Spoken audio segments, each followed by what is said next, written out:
Oh, it says having trouble connecting, To what? What do you want me to start it? but it says we're live though. Yeah, I think Oh, we live now. we're live. All right. Hello, Nick family. Welcome to the Just Nick and It Family Show. I'm not sure why we did not have. Can somebody check and make sure we're live on I'm YouTube? I'm I'm checking right now. Yeah, we live. I'm Yeah. on it. Okay. All right. We on the How TV long? right How long now. we been live? All the crap we're talking, we've been No, live. no, no. I just hit the button and it said I was having internet Oh, problems. we good. Anyway, You ain't welcome gonna to the get Just locked Nick up and at you. It You can. Show.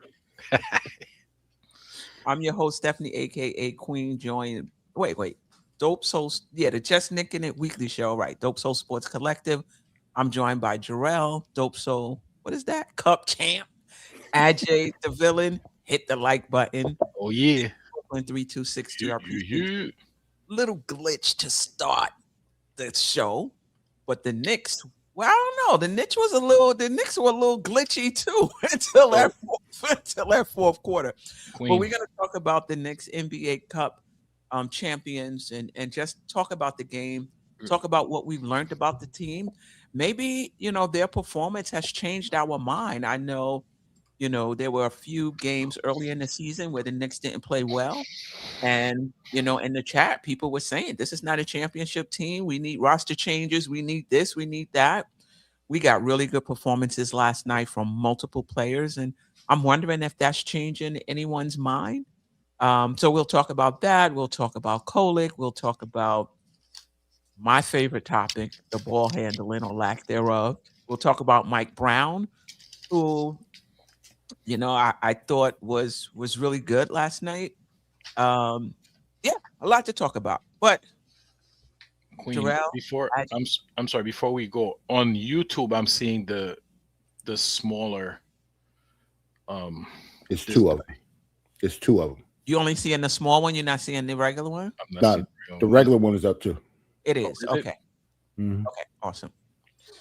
Um, I don't Hmm. know why they create two streams for landscape and portrait, but I don't get it either. You're not the only one that do it. It's for everybody that do StreamYard. It's always two streams now. okay, I'm seeing the portrait. You got to go out and just go to the she's live on two things, two Oh, tabs. all right. all Salute right. ally wise. So Yes, sir. listen, let's get into it. Let's just talk about the game. Um, Last night, what did you see? What stood out? Were you a little nervous after watching the Knicks those first three quarters? How you feeling about this Cup championship, Jerrell? I feel wonderful stuff. I got this good orange on. I'm seeing this winning orange. You know what I'm saying? I think it looked good in it. We won a Yeah, you do. championship. Thank you. We won a championship. Obviously, it's not a championship that everybody wants. The one, the big one, the Larry O'Brien. But we set out to make a goal and we achieved that goal. So just because of that, I'm thrilled. I thought it was a very good game. The Spurs are going to be a problem in the future. Um, I think you know, I think just we have a whole bunch of vets versus a lot of not rookies, but they have a couple good rookies, but they also have like 1 and 3 year players that's getting a lot of minutes with them too. So I think our experience pretty much handled them in the fourth quarter. I think that was a huge part of it. A big part of it was Wimby being on the minutes restriction also. There's still no excuses for them though. Yeah, I'm elated. Like I'm glad we achieved our goal. Like it was good for our guys to achieve something. Yeah, I agree with that.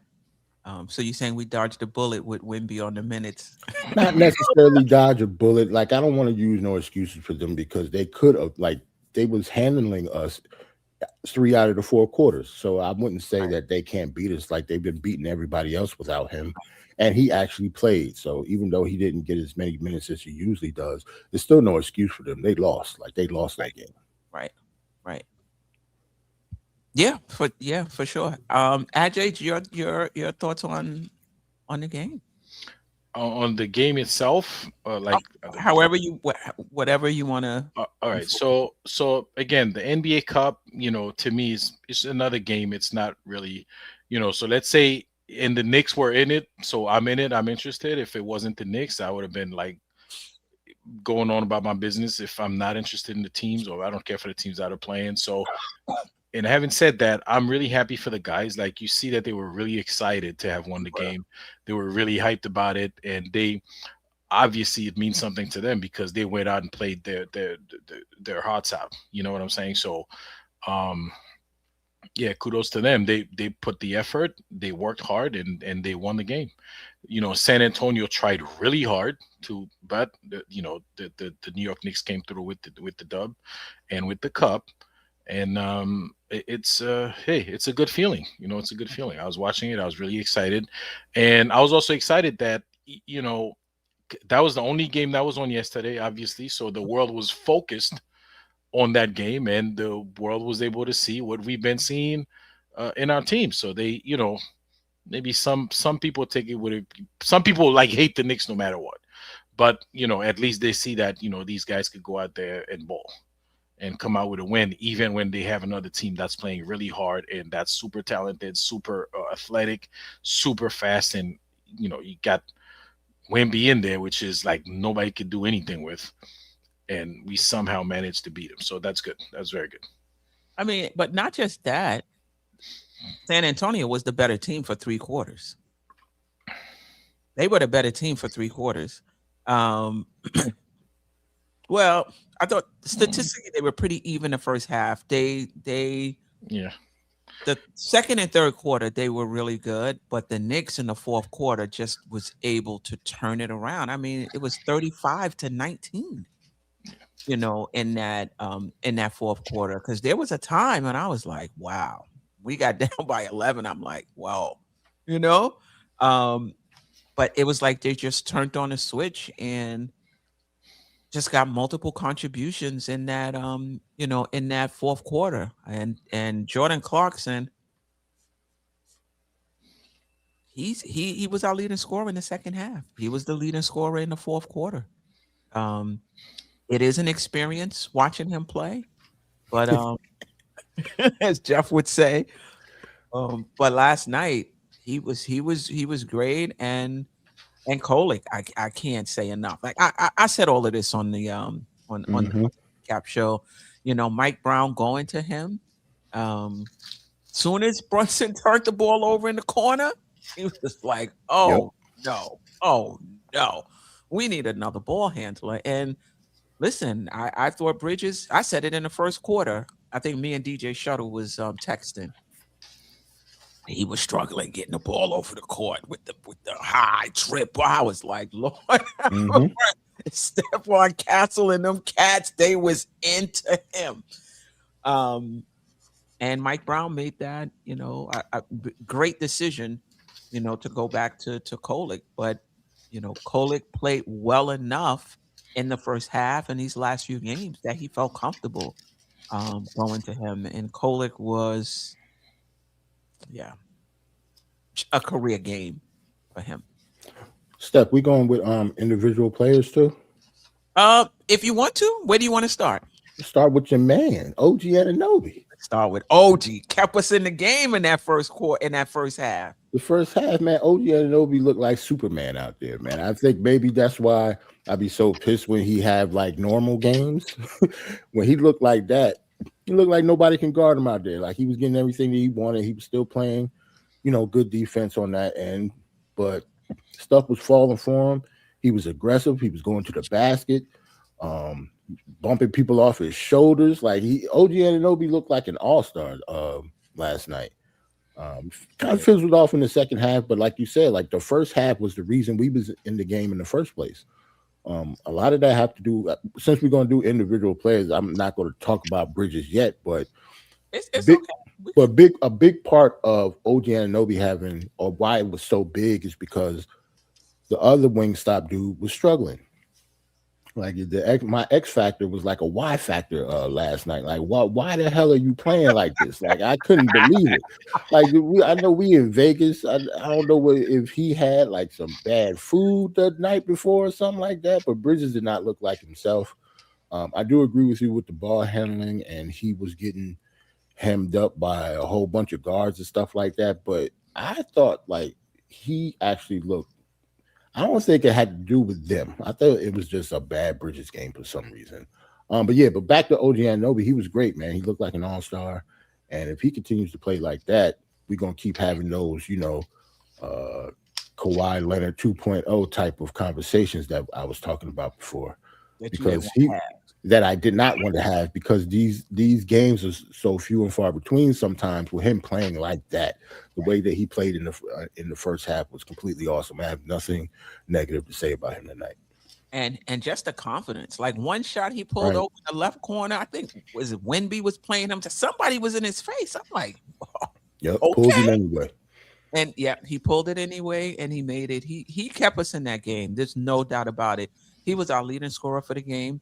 Only had 8 in the second half, but that was fine. Like he did what he was supposed to do, and he still hit a big shot in that fourth quarter. That pass from Kolek across his body, across the lane to him in the corner, and he knocked it down for us. OG was phenomenal, phenomenal last night. Just really good. And to piggyback off of Bridges, he had a bad game, and it happens. Right. He didn't shoot well, it happens. But that ball handling was what got me why I was a little concerned. But other than that, as far as the other aspects of his game, it happens. You have a bad game, you have a bad shooting night. Like I'm not panicking over, Mikal Bridges. Oh, we should put him in the trade for Giannis, and like relax. Like I got one of them texts last night. Like relax. He's been playing well. He had a bad game. Ajay, anything on OG and Bridges? Well, Queen OG was a beast. Like Jerrell said, he kept us, like scoring wise, he's kept it in the game in the first half. But then the activity, the defense, and the little bit of scoring he did in the second half. So the second half, he didn't score a lot of points, but the points he hit are clean, timely shots, right? When we needed them, like those corner threes, they came in at the right time. That wraparound from Kolek and that 3, I think that put us ahead by 3. So it's those are just as important as volume, but the timing that those things come in. And then I don't know, he's got a few steals, like diving on the floor, getting the ball. There's a shot he missed, the rebound came to him, and I thought we lost that ball, and when the smoke cleared, OG came up with it. Right. How'd he get it? So he definitely, what did he score? 28, 29 points. He scored something up there. Yep, 28-9. Yeah, I mean it was a great all-around game from OG Anunoby. Great all-around game. So yeah, we obviously don't win that game without him and other guys, but yeah, he definitely he was the man last night. Yeah, he definitely was. Listen, I thought the Knicks dodged a bullet because they were getting into the lane at whenever they wanted to, however they wanted to. They were able to get into the lane and pass it out to the 3-point shooters who were just missing open shots. I'm not taking anything away from the Knicks, but I cannot wait for Deuce to come back to kind of help with our perimeter defense and point of attack defense. Anything else? I mean, are we going to talk about we're going to go with Mitch, we want to go with Kolek, we want to go with Mike Brown, where we want to go? Let's go with Kolek. It was like a good coming out party for Kolek. I thought so. Tyler Kolek talked about confidence with OG Anunoby. I think Tyler Kolek was one of the few games that I've seen him that he didn't look out of place. Like he didn't look like a young guy. He looked like a vet out there. Like, and I think a big part of that when it comes to young players in general is confidence. Like he seemed like he was completely confident in what he was doing. He didn't second guess himself. He didn't hesitate on any of his shots. He didn't hesitate on the passes. Like he knew exactly where everybody was supposed to be, and he delivered the ball where they wanted it. Like he was awesome. I think it was the best game I've ever seen him play as a pro. A lot of young kids from the G League or rookies in general, even if you're a high draft pick, usually when you're successful, you get successful when you start getting the confidence. I think confidence has a lot to do with not personal, professional sports in general, because everybody is talented in the NBA. Everybody is talented on the Knicks. It's about confidence, and if you're willing to make those passes, you're willing to make those shots. Kolek was awesome. It was his best game as a Knick. I thought so too. You give him an open shot, he gonna pull. Right? Yep. Yeah. He was No hesitation. yeah, yeah. And it wasn't even the points. It wasn't even the points. It was just how he changed the game for us. You couldn't load up on Brunson. Brunson wasn't now tasked with being a primary ball handler. He could play a little freer, and Kolek got into the lane. It seemed like whenever he wanted to. Steph, he 14, 5, and 5 in only 20 minutes. Yep. That's amazing stats, man. Wow. What could you say other than that? Yeah, that's wow. But I mean, Queen, I don't know. You don't want to jump the gun, but you can't talk about Kolek without talking about Mike Brown for putting him in there. Mm-hmm. Yeah. So I don't know if we're gonna. I'm sure we're gonna get to that, but I don't know if you want to. You could talk about it right now if you want. Listen, and this is what I like, and I say this all the time, right? A coach is really you're a manager. Like in other sports, they call it manager, right? For a reason, because you're managing. You're not really coaching, but you're managing the team at the same time, which is, I guess, coaching and doing other stuff, right? At one point, Mike Brown had a lineup of Jalen Brunson, Tyler Kolek, Josh Hart, Mitchell Robinson, and Cat and Karl Anthony Towns. That was like super unorthodox. Like, I don't know. There was another one worse than that. Yeah. Like, I don't know what made him go that way. Like, what made him put that lineup. But guess what? It worked. You had two ball handlers, two bigs in the middle, grabbing rebounds. One of them can shoot, from a distance. And you had the guy in the middle, meaning Josh Hart, like he was doing his part. The activity on defense, grabbing a rebound, flying out of everywhere, jumping all over the place, grabbing a rebound, playing defense. That lineup worked at that moment when they put it in the game. I don't know. I would have never thought I'd see that lineup, especially in the game of that quote unquote importance. But he pulled it off and it was successful. I mean, for me, it's just trying it. I mean, you don't know when you put it out there whether it's going to be successful or not.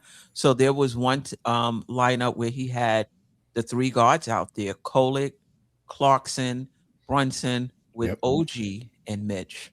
Mm-hmm. What I like about him is he's not playing the game on paper, right? Because if you're playing the game on paper, you'd be like, "Oh, I'm not even playing Kolek in this game." Or I'm going to give him a little look in the first quarter, see, in the first half, see how he does. And if he doesn't do well, he's not coming back. I'm definitely not going to play 2 or 3 small guards against Castle and Vassell and all. And I'm just not going to do it. But he's not playing the game on paper.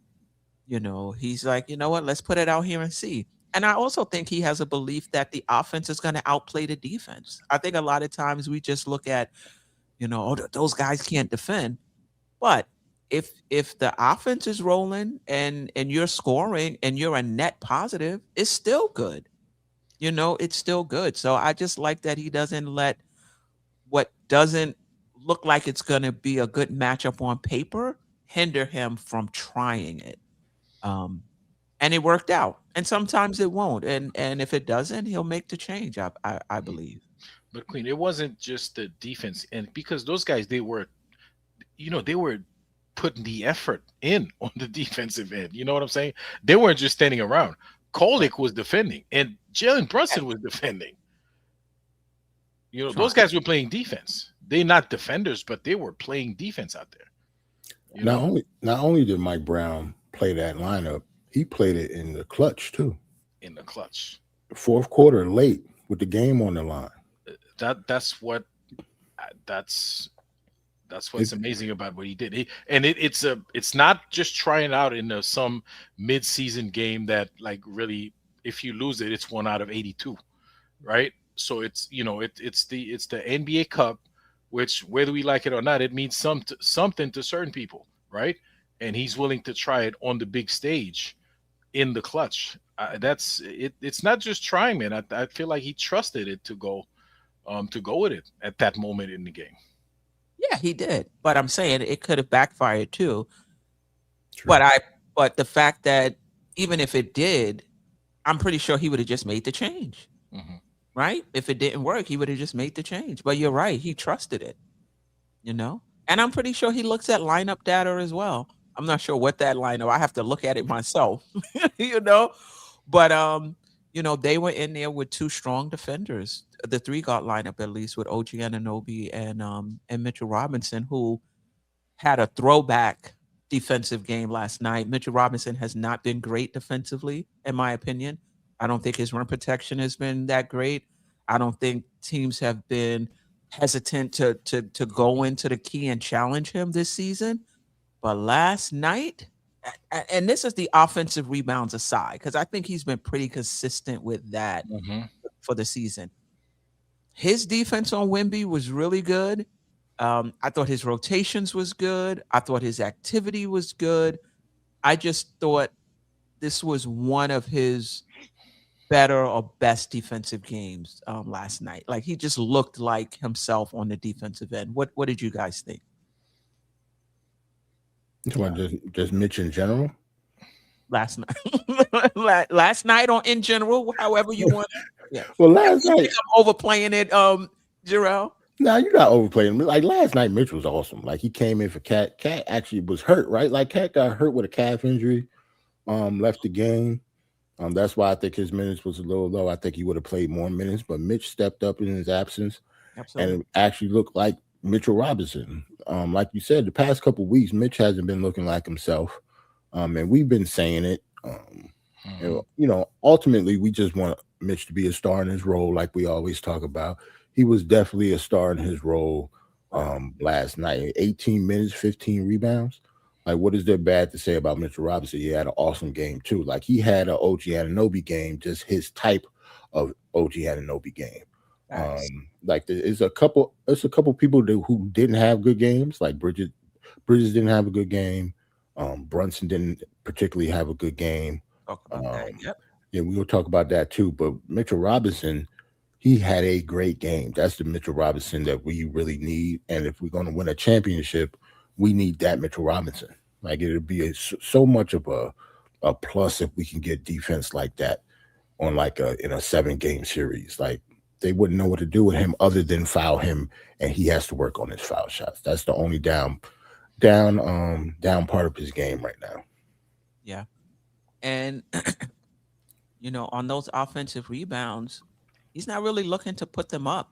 I think he's doing his own spray, where he'll get an offensive rebound and he automatically turns to the 3-point line, like above the break, to pass it out for wide.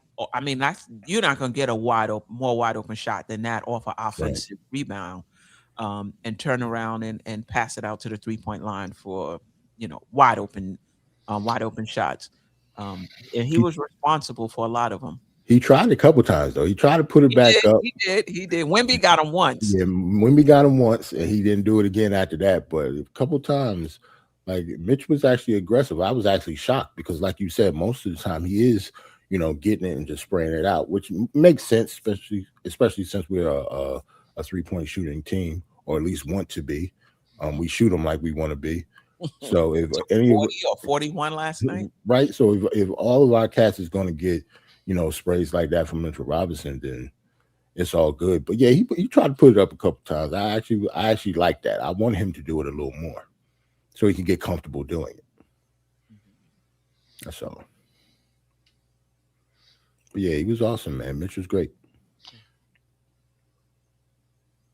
Do you think maybe he quickly passed the ball to avoid? Like, I don't think that really stop people from fouling him, but at least it takes the attention away from him. If the ball is not in his hands, they won't foul him, or maybe something like that. True. Like, try to go away from the from having to shoot free throws. I get that, but if you right under the basket, like, if they're gonna foul you, at least let it be an and one. because you're right under the basket. He's strong. Mitch is definitely strong enough to go up against almost anybody in the league straight up if he's right there at the rim. Mm-hmm. So, yeah, I want him to go up a little bit more. I know he's scared of the foul line, but if you're scared of something, it's going to find you. Like, the more he's scared of it and the worse he gets at foul shooting, he's going to get on the line more and more. They're going to put him on the line more and more. I wonder, do you think the coaching staff is telling him to do that? What, the To spray look or for go? the 3-point shot, if it's not a, because I'm like, wow, how things have changed. Right. Like, you got it right underneath the Yep. basket and you're going to pass it out for 3. Yep. Maybe that's what they're telling him to do. I don't know. I think so. Because it seemed like it's a conscious effort because it switched. He didn't do this before this year. No. So I think it's a Mike Brown thing or whoever is coordinating the offense. Like we got an offense coordinator now, right? Like we a football team. Yes. We got coordinators now. You know what I'm saying? Mitch, don't shoot. Don't shoot, Mitch. Don't shoot. You got to be right there at the net if you're going to shoot. Right. Yeah. Thought Mitch was good. Brunson, inefficient last night. I think he shot 40.7%, 20% from the free throw line, if I remember correctly. Excuse me, from the 3-point line, and only went to the free throw line 4 times. I think that was a big part of their strategy as well. Do not put him on the line. I thought Stephon Castle did a great job, just making it difficult for him to get to the spots that he wanted to get to. I thought the Knicks did a better job in the first quarter with somebody else bringing the ball down and then Brunson, getting it. And then in the second and third quarter, we kind of went away from that. And Brunson was bringing the ball down, a lot. And the Knicks did okay on some possessions, screening Castle so that Brunson can get the switch, But then after a while, he was just fighting over them. And Brunson was just inefficient last night. Obviously, he still has gravity, when he's on the floor, whether he's hitting or not. And he did hit some, big shots in the fourth quarter. But talk about what you saw from Brunson last night. I might be a little selfish because I'm thinking of the future. And since I already know what Jalen Brunson is, I actually love games where he had bad games and we still win. Because that means somebody else is stepping up. And not only did he not have a good game, it's not like Cat has any type of offensive explosion. He had 16 points himself. Not saying that he was struggling anything, but he only had 16 points. So if our 2 all-stars are only going to combine for less than 40 points and we still win the game, and Bridges didn't have a good game, that means somebody on the bench or a couple people on the bench, really, really stepped up. And we didn't have Deuce this game either. So for our 2 all-stars to have like a lackluster game on the offensive end and for us to still win this cup against the Spurs, who's a very, very good team, like Brunson did not have a good game. I could honestly say that, but we won anyway. I think that's what makes us. That's, I think, why I was really excited about the win. Like, I wanted to see how we match up against San Antonio. How do we match up against these guards? How do we try to keep these guys out the paint? And to your point, Brunson wasn't dominant last night. And in that fourth quarter, we just got so many contributions from different players. It was a sight to see. So, to your point, I like that about this team. Ajay, any thoughts? So Brunson, he was very ineffective yesterday, but he still scored 25 points. I guess he made it up on volume. Shots, though. Yeah. He made But and you're right. He had a terrible game and we still won. And it was a comfortable win too. Of course, like you think said, it was comfortable? Absolutely. Wow. It might have been comfortable in like the last 2 minutes. No. So in the fourth quarter, we played the third quarter they beat us. To me, the first 2 quarters were pretty even. The third quarter they had, but the minute the start quarter started, once we turned the corner and took that lead, there was no. I mean, we were. Listen, when I say comfortable, I mean we never trailed, we never had to catch up, but we stayed ahead. We stayed ahead. I mean, once we got the lead. Once we got the lead. Yeah, once we got the lead. And we got the lead fairly early in the fourth quarter, if I remember correctly. It wasn't late. It wasn't like, I mean, we had a lead. The lead shrunk. We built up on it again. It shrunk, got down to 3, and we built up on it. So it was, listen, at least watching the game, I never felt that we were going to lose that game. I mean, anything can happen. But I didn't. We had the momentum. When we was in, I was like, I don't believe this shit. I was mad at you, I ain't gonna lie. And which is why when Clarkson hit that 3 to tie it, man, I was pumped because I'm like, all right, here we go. And then he hit another one to put us ahead. I was like, oh, they go to OG. I was like, at one point it didn't look good. It didn't look good in the third. I never felt I'm talking about in the fourth. I never felt we were going to lose that game because we didn't have.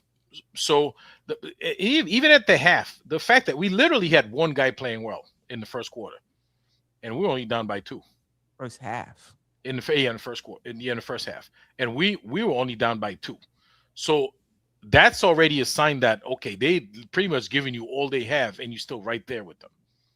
Sometimes watching game, it goes the same way the other way around. Sometimes you feel that the Knicks are killing somebody, and you look at the score, we're only up by 2 points. And yesterday it happened in reverse. So I was surprised in the third quarter they pulled away a little bit, but once the fourth quarter started and we caught up, I was like, yeah, we probably this one's in the bag. Like unless something crazy happened, but.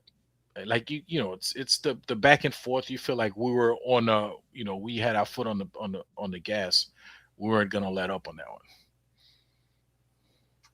The Knicks made some big shots to close that out, including Josh Hart at the top of the key. I'm like, listen, he played very well yesterday. I don't know what his. Let me look at his stats, but he's okay. But he only played 30 minutes. Mike Brown pulled him. Yeah, Mike Brown pulled him. He only played 30 minutes. But when he got back in the game, he hit that shot. I was sitting there like, Brunson, why you give him the ball? I was mad. I was like, yo, what you doing? He pulled up and knocked it down. Yeah, Mike Brown did a lot. Mike Brown did a lot of coaching. Mm-hmm. He did. Like he was calling timeout. Like soon as things was getting slipped away. Like we didn't talk about Cat yet too. Like Cat, Cat has been playing defense very well compared to how he's, how he has been playing sometimes. A lot of effort. But it was sometimes in that game where like little lapses. They kept, throwing the ball over his head. He kept getting, pick and roll was pretty bad. Mike Brown called a timeout and fixed it. Like quick too. Like I like stuff like that. Like he didn't just keep. Jerrell, I'm watching the game and I text Queen. I said, "So how many times are we gonna allow that alley-oop?" Right. It's like one after the other. I think it was like 1, 2, 3. Yeah, foul somebody or something. That's the team. And when you don't have perimeter defenders, and those guards get into the key, Cat has to, he steps up. So if he steps up, what's happening behind him? Right. So if even Stan Van Gundy said it, but then if he stays back, now you've given up the jump shot. You know what I mean? So that's a team thing. That wasn't Cat. That's the team. What's the rotation? Maybe he called the timeout to say, listen, this is what we're gonna do, but this is when you miss dues. We could not keep those guys out the lane at all. Thank goodness somebody said in the chat they were 14 or 42 or something like that. Thank goodness. They couldn't shoot. Yeah, they could not shoot. Yeah. But talking about Cat, his defensive rotations last night. Definitely better. He might have missed a few. Maybe. No, but I thought his rotations were crisp, on point, correct. He had a verticality or two. I just thought his defense last night was good. And it's been like that the past few games. That part of his defense, but let the analytics tell it. His overall defense has been really good this season as well. So let's see if that continues. That bodes well for the Knicks. I'm trying to figure out what else is there to talk about the game. Because it's not like we played a whole bunch of people. Like we went through everybody. We played Brunson, yeah, Hook Porty came in there for like a good 2 minutes. Yeah. So you got to count that stuff. You got to count it. We played 8.12 players. He had a steal. He did. He had a steal. But yeah, it was really 8 players. And plus Cat got hurt and was out. So yeah, that was a good gutty win. It was, playoff atmosphere. Brunson won MVP. Do you think he should have? Yeah, because unless people think that the MVP is for the game, because if it's for the game, probably OG Anunoby should have got it. But the MVP is not for the game. The MVP is for the whole tournament. And for the whole tournament, Brunson averaged like 32 on like 50-something% shooting. So yes, he should have definitely won MVP of the cup, because it's not the championship MVP. It's that all cup MVP. Right. Some people don't know that though. Yeah. I didn't know that. So somebody out there keeping track of like all the game, I guess. Yeah. Because it's a real tournament, all that stuff count. They were regular season games. If anything, Ajay, he says somebody keep track of all the stats. If anything, they don't keep tracks of this game that just passed, because this is the game that didn't count. All the other ones did. Yeah. Well, yeah, I think all the other games count as regular season games anyway, right? Yes. But the championship didn't. Yeah. Like, I don't think the stats count for like that. I don't think the stats go for their season stats or anything. Like, it's pretty much an exhibition game. That's why it's not on the schedule. Right. All right, let's get to the chat, and then we'll talk about if there's anything you want to take away from this game. One way or another. We'll get to that, but let's just shout out the chat. What is that? SBKLS Brooklyn 3262. You're live. I appreciate it. Appreciate that. Ally Wise, I appreciate you. Born Freedom. Let's go, family. Baby steps. DJ Space Ghost, I appreciate you.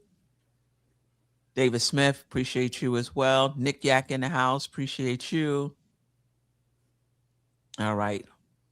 Jamrock always, which he going right to the tray. All right, yeah. We won the cup. But would you trade Paco and Yabusele? I see what we are tonight. Now I'm saying they don't care about the cup. They don't care that we won. Everybody celebrating or whatever. What's up with this trade though? Yabusele just on the bench wasting.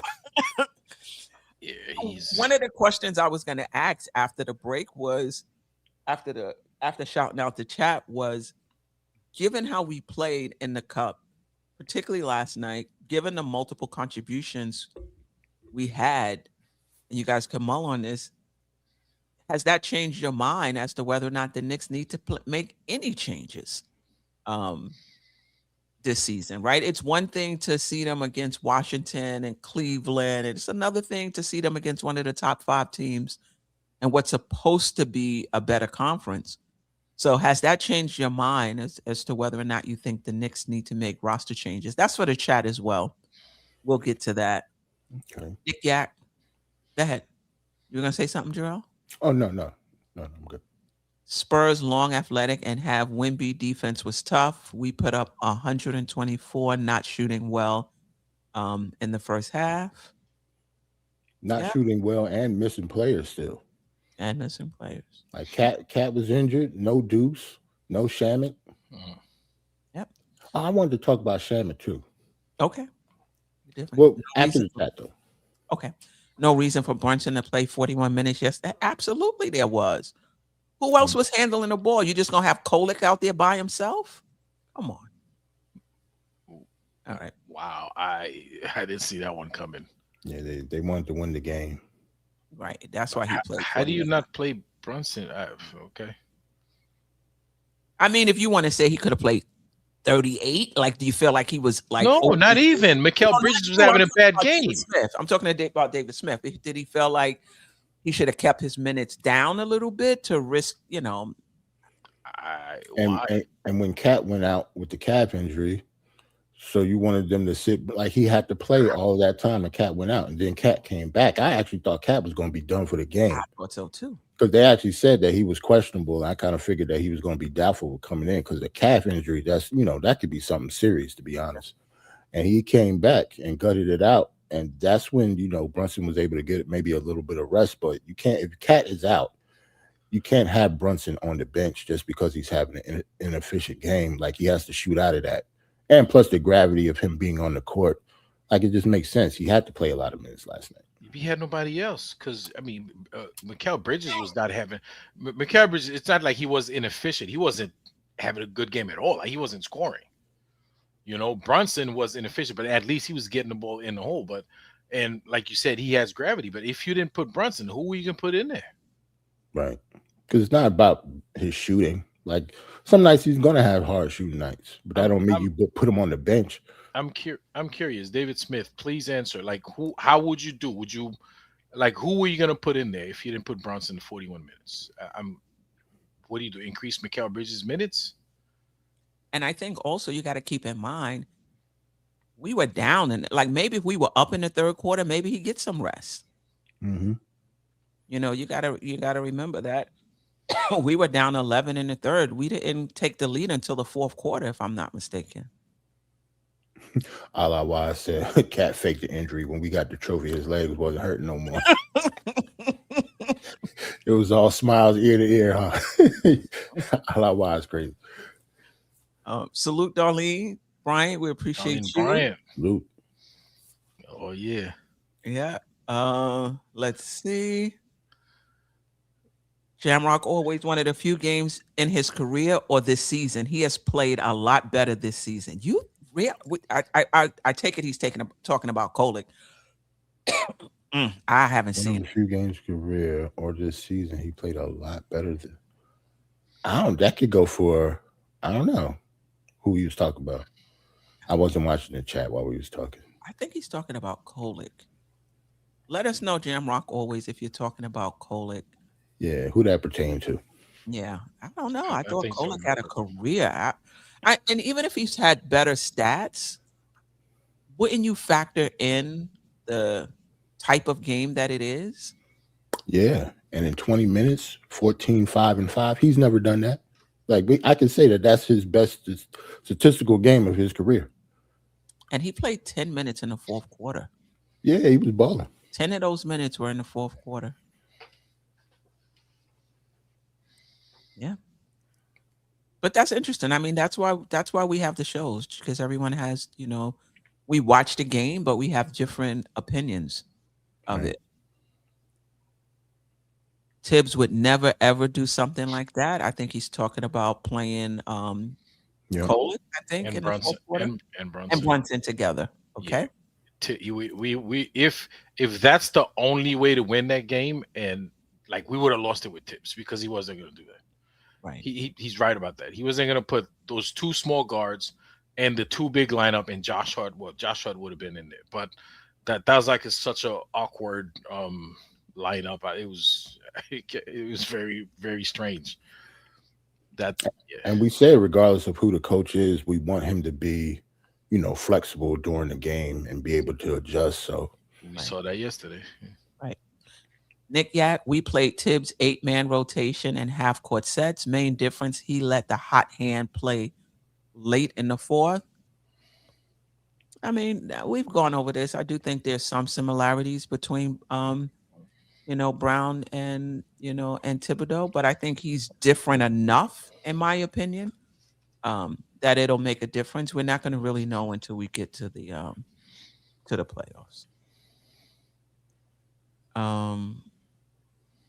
Wise, Bridges had a slow game on Christmas. Tibbs stuck with him, and he saved us the game with 41. You don't know when you're making these decisions, right? A guy is struggling, you take him out. You're right. You might take him out right before he was about to hit his stride. You never know. you keep them in there, they never hit their stride. Like there's just no way to know. And plus, I don't think he didn't take him out just because he wasn't hitting his shots either. I think Bridges had like a bad game overall. And the ball handling. Right. Did you see Brunson struggling? Brunson makes some boneheaded plays down the stretch too. I'm not just talking about this game either. Right. Like that's like he's been doing that like since he's got here though. He's just so good he makes up for it. But sometimes in the fourth, he had like a ball that just dribble off his foot for no reason. Like I don't like some of that stuff. Like, yo, what is he doing? I'm like, why? He was like, I thought we was back in last season. He's just bringing a ball up, bringing a ball. I was like, yo, what? And then it goes off his foot. He was like, nah, we need another ball handler in here. And there was a risky pass down the middle. I forgot who he was trying to hit, but like, what is he doing? Like it was like a fake no look something in the middle of the lane in the fourth quarter. Just gave it up. Yeah.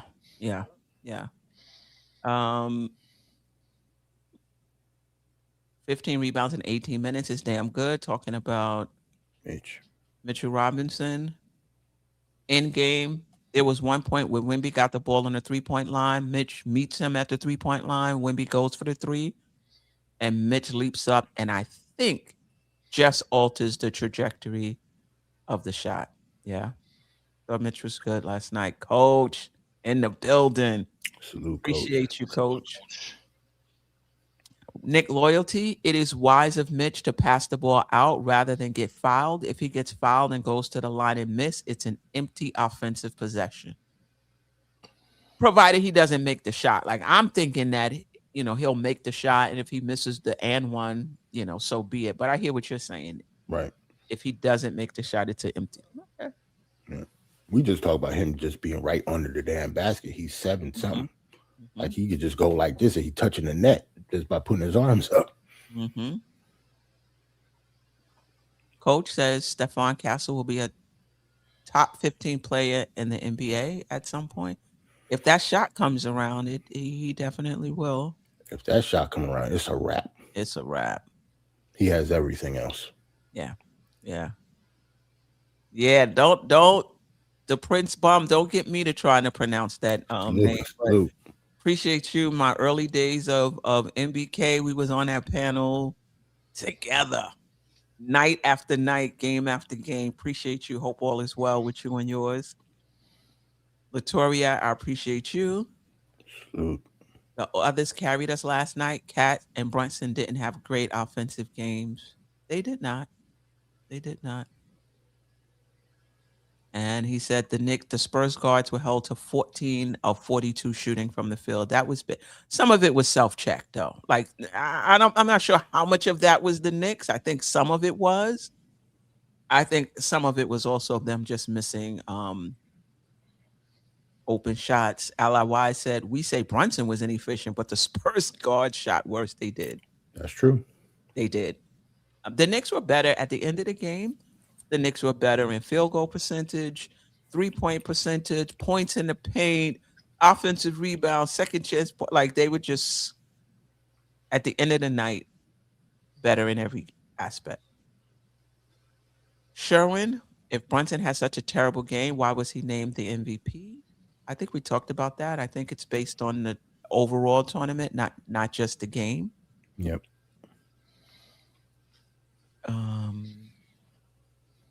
Okay. A-Train. Shout out to A-Train.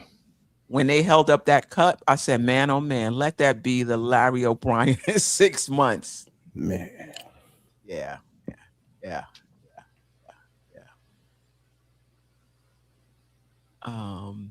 Nick Yak thought it was a comfortable win. I believe we were going to win. We missed bunnies and a lot of shots the first half and almost tied it. Okay. Darlene Bryant, I did too. It wasn't a comfortable win for me. All right. So real quick, I think it is something that we didn't have a good game and still scored 124 points on the Spurs. No doubt. Like the Spurs ain't no slouch. Like they are a good basketball team with young guns back there. Some of it probably did have to do with Wemby not playing, that many minutes, but they were beating people without Wemby at all. Not let alone they were a minute. 9-3, I think, without him or something Right. like that. They was one of the hottest teams in the league, along with us in the past 10 games. So yeah, we had an impressive game overall. I think just our main guys wasn't hitting, so it just looked bad. Yeah. Yeah.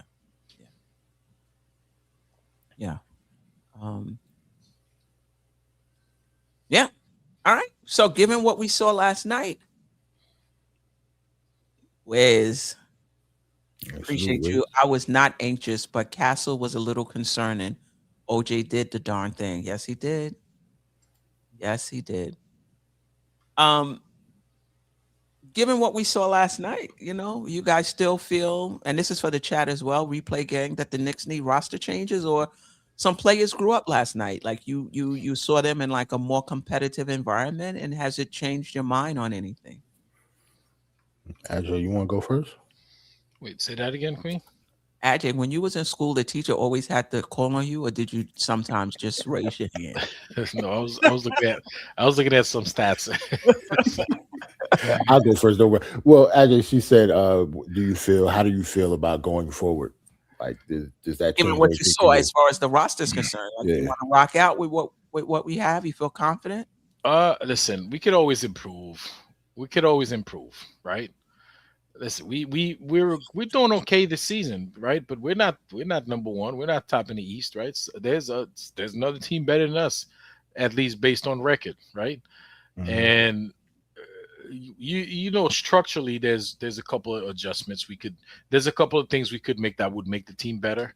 It's just that you don't know that we're going to be able to make those things because of our financial situation and what they have in the coffers. You know what I'm saying? So we may not be able to make any moves, but there are certain guys. I mean, listen, it's kind of glaring that yesterday Yabusele didn't sniff the court at all. Right? That's another question that I have for you guys. Like, is that the end of his time in New York? That was my answer to this question. I think so, because so it's hand in hand, right? Yeah, I mean, you figure he would get. I mean, he's just not on the coach's list of players that he want to play. And it's not like they haven't given him shot. They've given him chances. He just haven't been able to perform. So is that? I don't know when is he is the Knicks able to December, to trade him? That's soon. No, that passed already. It's December 15th. Right? Yeah, that passed already. So we are able to make trades. We just maybe Mikal Bridges can't be traded until I think February. But other than that, I think everybody else is fair game, right? Yeah. I mean, Yabusele's not making a whole lot of money, so it's not like he's gonna bring in like a top-notch player. But if he's over here not contributing, we might be looking to make a move and find somebody else who actually can help. So you can always improve. Yep. That's all I'm gonna say. Knick Nation, let me know if you want me to drop the link. If you want to hop on with us, you definitely can. I'm okay with the Knicks staying pat. Like, I'm not one that feel the Knicks have to win the championship this year. Let me preface it by saying that. I'm okay seeing what this team can do in the playoffs. And if they win it, great. And if they don't, at least you saw this team go through the playoffs and you have a better sense of what you need. So if the Knicks decide they want to stand pat, I'm cool with it. I don't know. I agree with both of you. Just because we won the cup last night, that don't mean we can beat good teams in a 7-game series. Ball handling and not a good, but hopefully a good backup power forward would be ideal for us. Only thing about the ball handling, we have to remember that Shamet and Deuce isn't playing. So even though we had ball handling issues last night, we still had 3 guards handling the ball at the same time at one point. And we have 2 guards that aren't playing right now because of injury. So that is 5 guards. So but obviously, are you confident that their ball handling is going to make a difference? It's better than what we had. I mean, don't get me wrong. It's not like they can't be better. Obviously, we could improve, but I'm just trying to think the pieces that we're able to take away. Who are we willing to give up in order to get another backup guard when we have like 8 guards on this team? like we just switch guards for guards just because one is a better ball handler than the next, but they give away the ball handling dude that we get might can't play no damn defense. Then what if we give up Deuce or if we give up Shamet with his intangibles and stuff? And I didn't even plan on Shamet getting a lot of minutes in the rotation either. Just like Tyler Kolek, we didn't expect Tyler Kolek to get 20 minutes last night and play in the fourth quarter. But he stepped up and did it, but that's not something, ideal going into the playoffs or going into the finals with Tyler Kolek playing fourth quarter minutes. That wasn't expected from me at all. Yeah.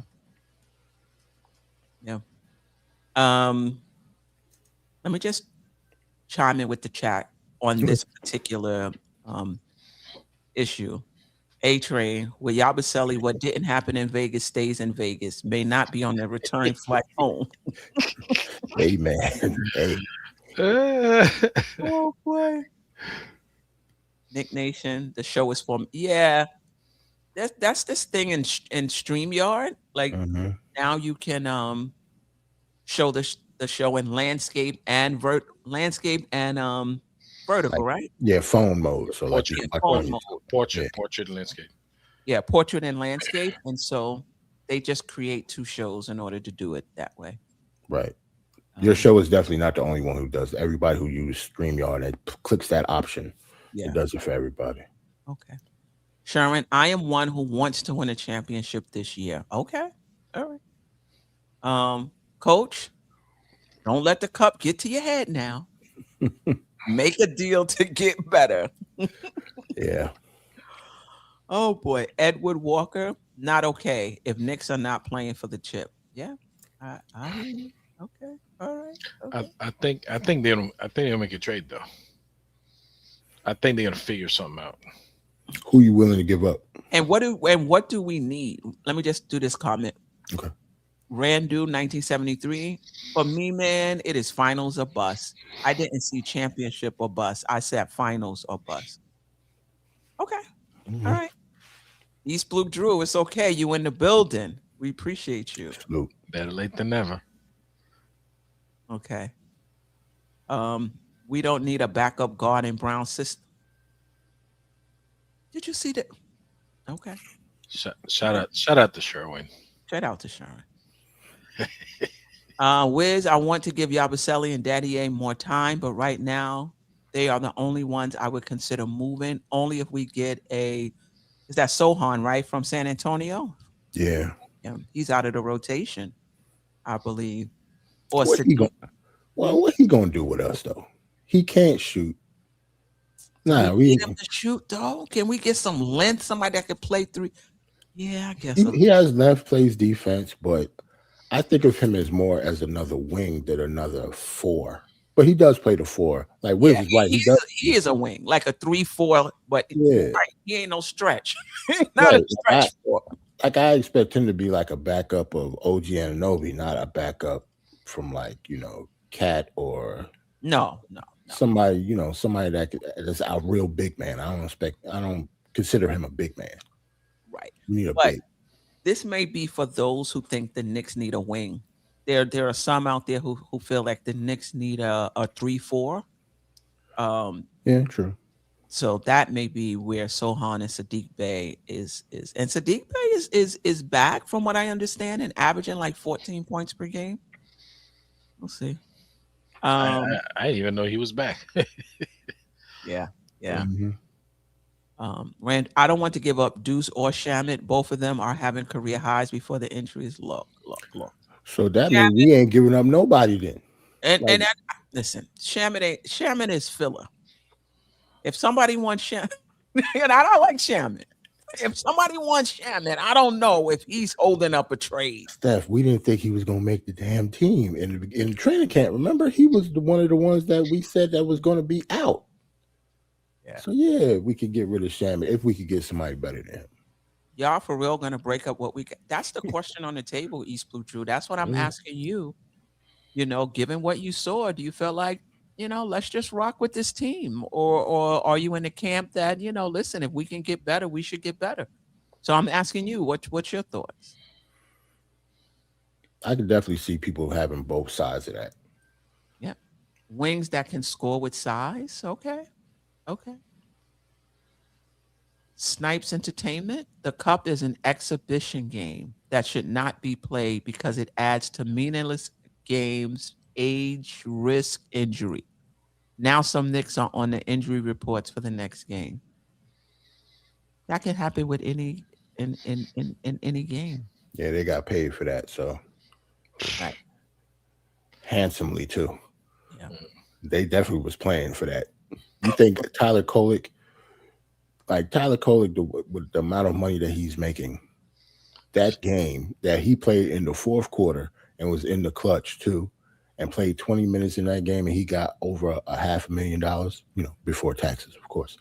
But yeah, man, he played his ass off. Like they was playing for that. Yeah, I mean that for some that was 50% of their salary. Right. I'm talking about the back of the bench. Mm-hmm. If you're making 200,000 and somebody says, here's a potential 100,000 bonus, hell yeah, that's 50% of my salary. Even for those where it's 25%, still it makes a difference. We're not talking about Jalen Brunson, right? No. Walter White. Sohan can defend and handle the ball for his size. He played point forward at Baylor. I do remember that. Queen, shout out to Sherwin. Sherwin not having a good game tonight, man. Look at Sherwin. Sadiq Bey, he playing for New Orleans Pelican. His stats are empty because the team is 5-20. So the team's 5-20. That means his stats are empty. Like, where do we get those things from? I mean, there. How many other players are on the competition? Team? Like he's not like he's playing the Wizards every night. Yeah, I think he just don't like Sadiq Bey. So I think he's having a Mikal Bridges last night game kind of game. But shout out to Sherwin though. We like Sherwin. Yeah. Sadiq Bey is averaging 15 points. I liked him coming out of college. He's averaging 15 points and 6 rebounds. Wait a second. On December 8th against these same Antonio Spurs, Sadiq Bey played 36 minutes and scored 17 points on 7 of 11 shooting. So yeah, we could use that. Empty stats. You got to against the Spurs, competition, not just their team's record, but the competition. Every night you play NBA game every night. You're scoring 15, 17 points. It doesn't matter if your team win or not. Yep. You're balling. That was against the Spurs. He played 36 minutes and had 17 and 6. Oh. Yes, I will drop the link right now, Knick Nation. Definitely. Knick Nation. All right, there you go. Sadu Barry, I hope I got that right. Salute, don't touch this team, please. All right. Okay.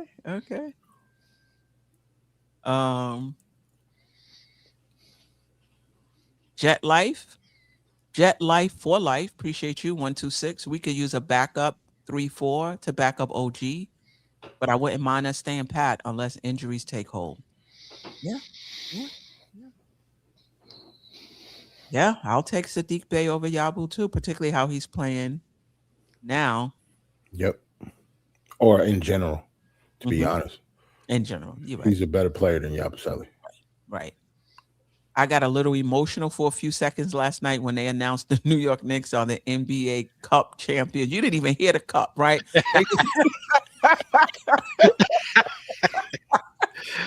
Oh my God. It's like NBA. You guys are cruel. You're the cruelest fan base, I swear. The guys they love, they enjoy it, Queen. Come on, they were happy there for a moment, right? Let them have bask in the moment. A-Train with the memory. Right. Yes, did like Sadiq love them some Sadiq Bey. That coming is out the draft. Yep. Right. Yeah, no doubt. All right.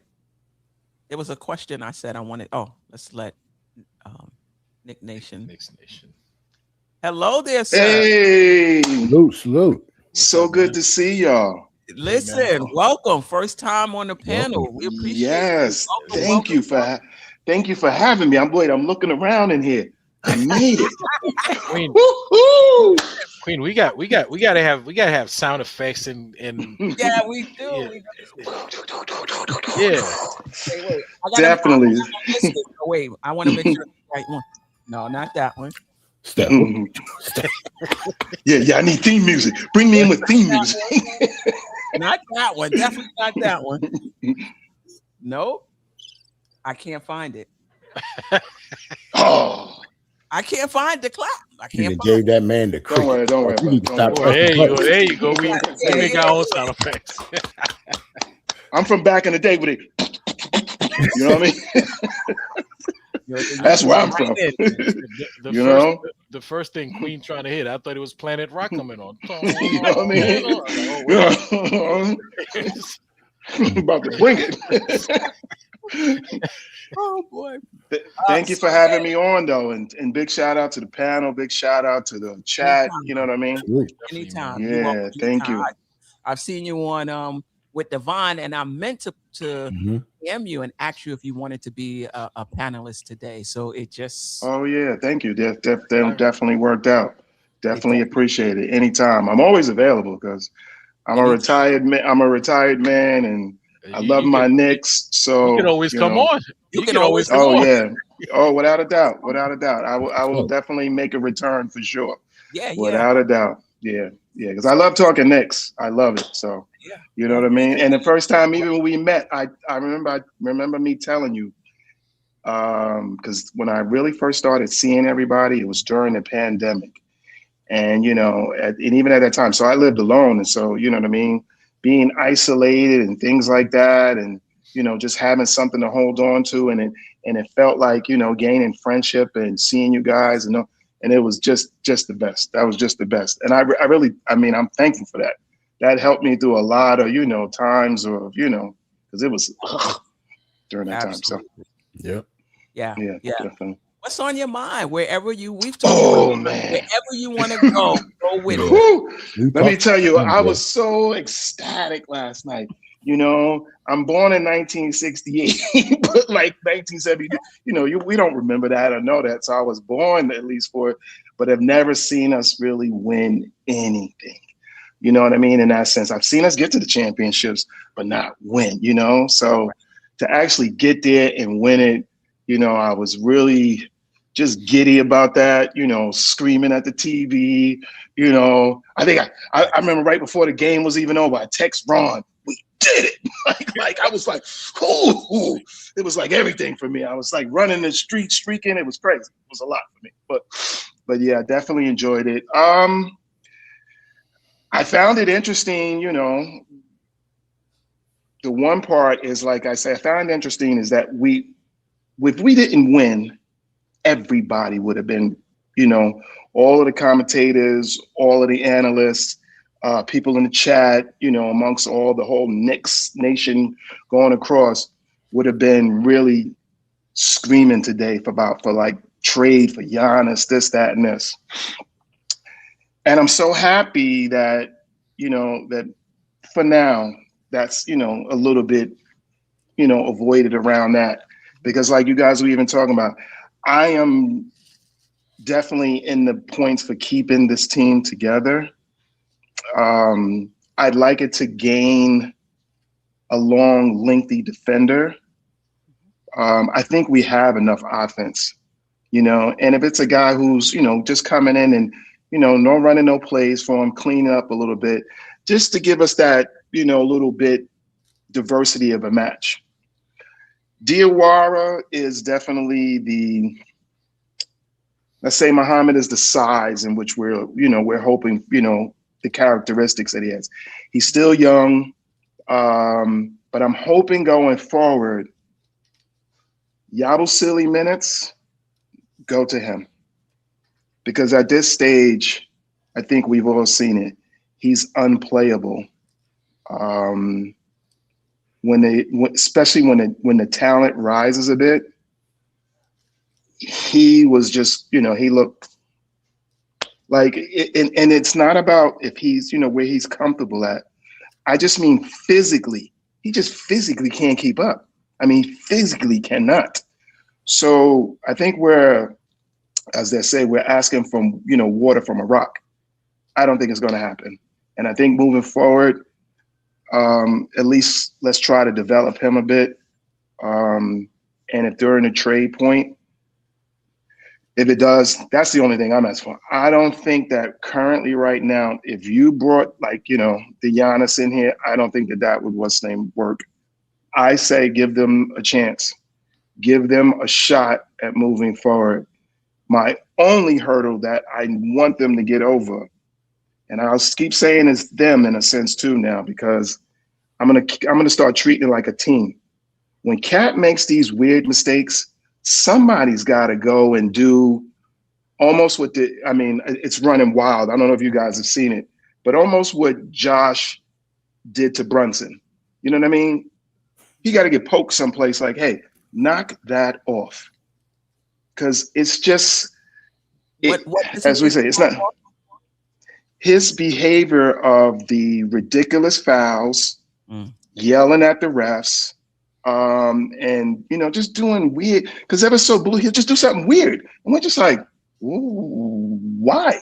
Like, it's like, if he can just stop that, then we could live with the other stuff. But it's the weird part that he throws in there that we're like, what were you doing? Like, why? Like, why? Like, he had a couple of fouls even in the Orlando game off the ball for no reason.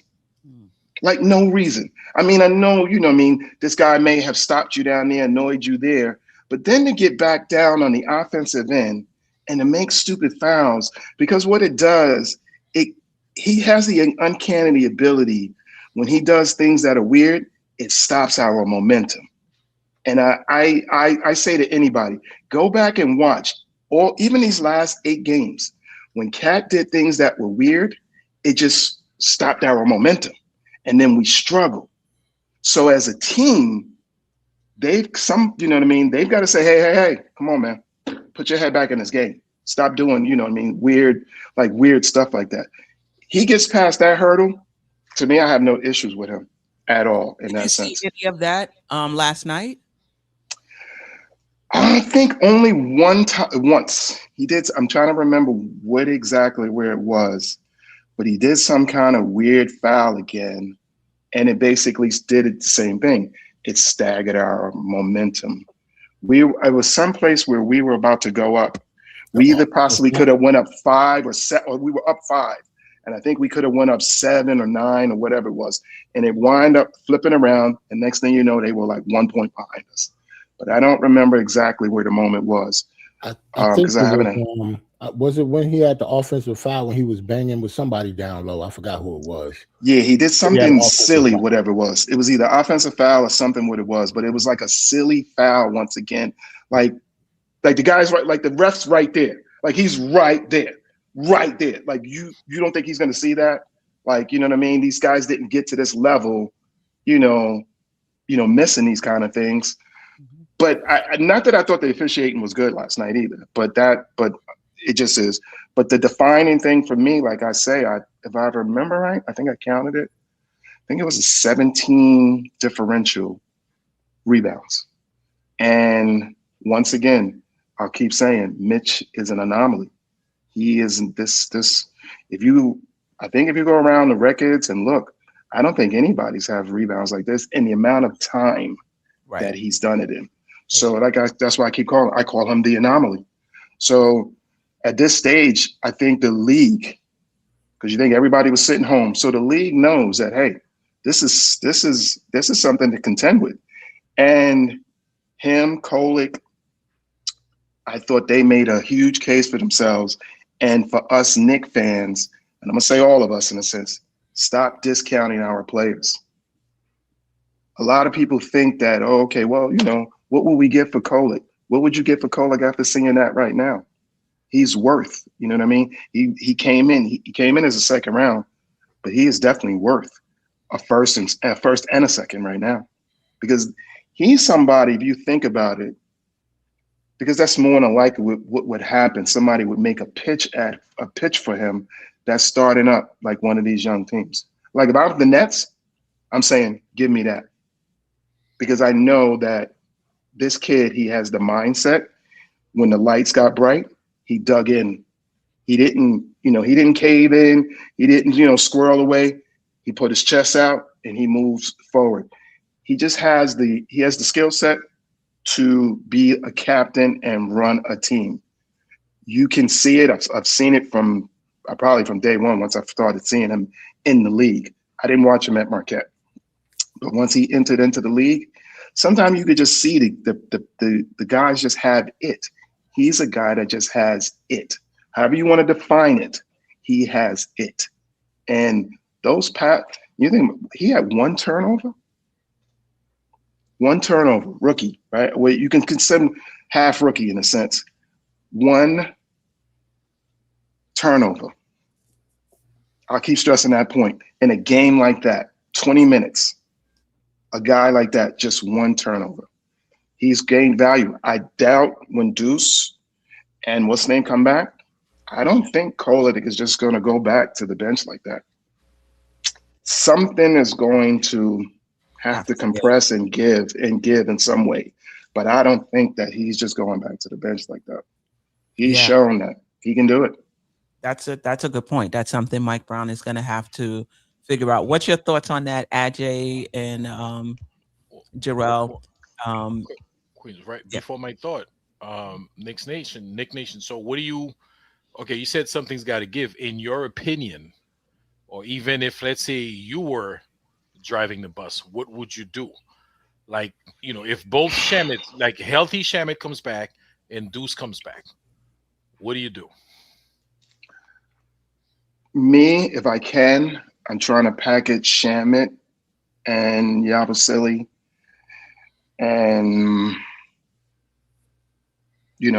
I'm trying to package them too, in a sense, because going forward, the minutes crunch, and I'm trying to pull back somebody who is even if he's just, a guy who scores averages 4 points a game, 5 points a game, but he's a hell of a defender. I'm trying to pull that back. I'm trying to let them go and pull that back if possible. And he doesn't, like I say, doesn't have to be a name. Doesn't have to be this. He just has to be somebody with, as far as decent contract price, and has that work ethic. Possibly somebody that Brown has either dealt with before, that kind of understands, his coaching style. But just as we say, bucket, a hard hat, lunchbox kind of pale kind of guy that just comes in and is willing to say, hey, when you throw him in there, he's willing to grind, he's willing to give those fouls, and possibly, hopefully, somebody maybe, with a little bit of an edge to him. I think that's one of the things is, because I think when we go up against teams like Houston, Detroit, yeah. Teams that have no issue bringing physicality and a lot of mouth, and because that's what you're gonna get. Like if believe me, if we had any odds to get like a Dylan Brooks, yeah, I would say somebody in that kind of edge, somebody what's names, I would love to have him here. Okay, Ajay, Jerrell. Oh, that's a lot. When those two guys return specifically, that's a tough situation. When those two guys return healthy. Wait. Let me categorize why I say Shamet. Because only reason why is because I grew up with a young man. He had that same kind of injury. It just never, his whole life, it never, it's like they say, once you get it, you're just prone to getting it. And no, but even with the surgery, he had the surgery, like my friend, he had the surgery, and still, but that was years ago. Now maybe, you know what I mean? But and the ones I think that I've seen who've had it, it's a significant downtime, like a significant downtime before that thing really, I believe, heals or whatever. But for the most people I've seen, they just, either have lost some range of motion to it, the rehab, what's name? So that's why I preface it with that a little bit. So I'm sorry about that. Sorry about that, AJ. So I was gonna say, he's got a dislocated shoulder, right? Is that what Julius Randle had? Yes, it was a dislocated shoulder. And I believe what his was, it's because it goes by grades of separation, I understand.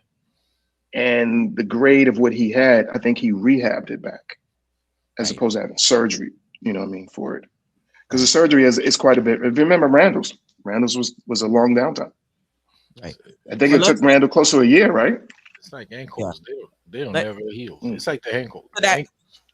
To the question of when he gets back, to Nick Nation's point, Jerrell, since Ajay wants to be like a co-host and ask other questions. What I'm asking him, what's his thoughts? What's your thoughts on, Kolek when those two come back? I think Deuce already got his minutes sealed. Like he's no doubt. So I guess we're talking about Shamet or Kolek. I think as long as Kolek plays well and continues to play well, they might bring Shamet on a little slowly. But if he's back and fully back and 100% healthy, I think it'll be situational, because at one point Shamet was starting for this team. He wasn't just coming off the bench. Mike Brown really likes Shamet. He really likes him. So what's going on here? So if he didn't give Kolek his minutes when he was, named him as a starter at one point, Kolek will have to have like a crazy next couple weeks in order to just be like, well, Shamet is expendable if he's 100% healthy. If he's healthy, like if he comes back slowly, because he came back slowly the first time he hurt his shoulder. I know he's supposed to be back soon, like before the new year, but I don't expect him to be 100% back then. Like, you never know. Yeah, and I will say it may be hard to trade him because he's a free agent at the end of the year. So the Knicks may just sit him on the bench as a situational player and play Kolek ahead of him. And, unless Deuce is out now. So Shamet could be, injury protection. Even though he was out of the rotation before, I think he's grown and he's shown more, after he's gotten the opportunity. So I think he is putting pressure on Mike Brown to make that decision, when everybody is healthy. And it's going to be interesting to see what Mike Brown chooses. Very interesting. To do. And it's different skill sets, right? Shamet is more of a shooter. He can handle the ball a little bit, but he's not he's not a point guard. So it's just kind of different skill sets. He's definitely a better defender, that's for sure. I mean, Kolek is getting better, but Shamet overall is definitely a better defender. Yeah. So that's for sure. Definitely. Jamrock always. Kolek gets back to situational. Okay. East Blue Drew. Well, I'm trusting Shamet to come back. He's valuable. Okay. It never goes away. He won't ever try to fight over a screen again. Talking about Shamet, given the injury. Shamet is estimated to return around December 24th. Now, I know he was going to be reevaluated in 4 weeks. Is December 24th the evaluation time, or he's already back and practicing, and he could be back on the floor on the 24th? Let me know what you've heard. Mike not letting Shamet go. I know. I'm like, what is going on with him and Shamet? He does. You know what it is? Because Shamet is very fast. He's probably, between him and Mikhail, they're the fastest to get to those corners. Yeah. That's why he loves them. Sherwin, who will take Shamet and Yabu in a trade? Shamet is hurt and a free agent at the end of the season, and Yabu also has a player option Yeah. And it's wishful thinking. It was wishful thinking on my part. I'm sorry, but it's fine. It's fine. You know, that's fine. Latoria said, "What am I walking into? Trade talks?" We did win the cup last night. We did win, but we spent a lot of time on the cup too to start the you know. But just real quick before we move on to the next one, team stand pat or team improve if you can.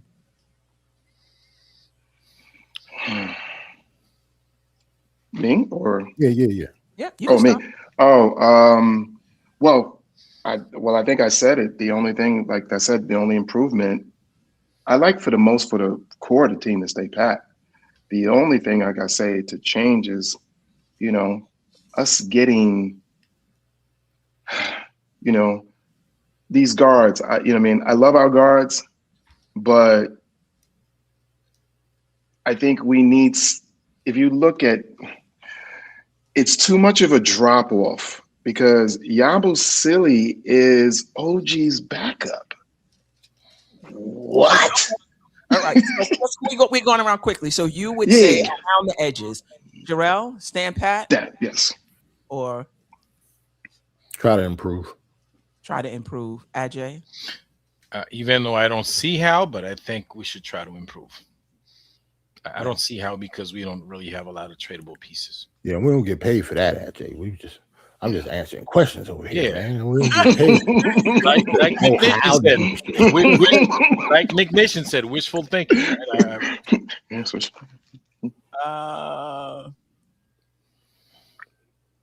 Either way works. Either way works for me. I wouldn't mind seeing this team go through the playoffs and see what they can and see what they can do.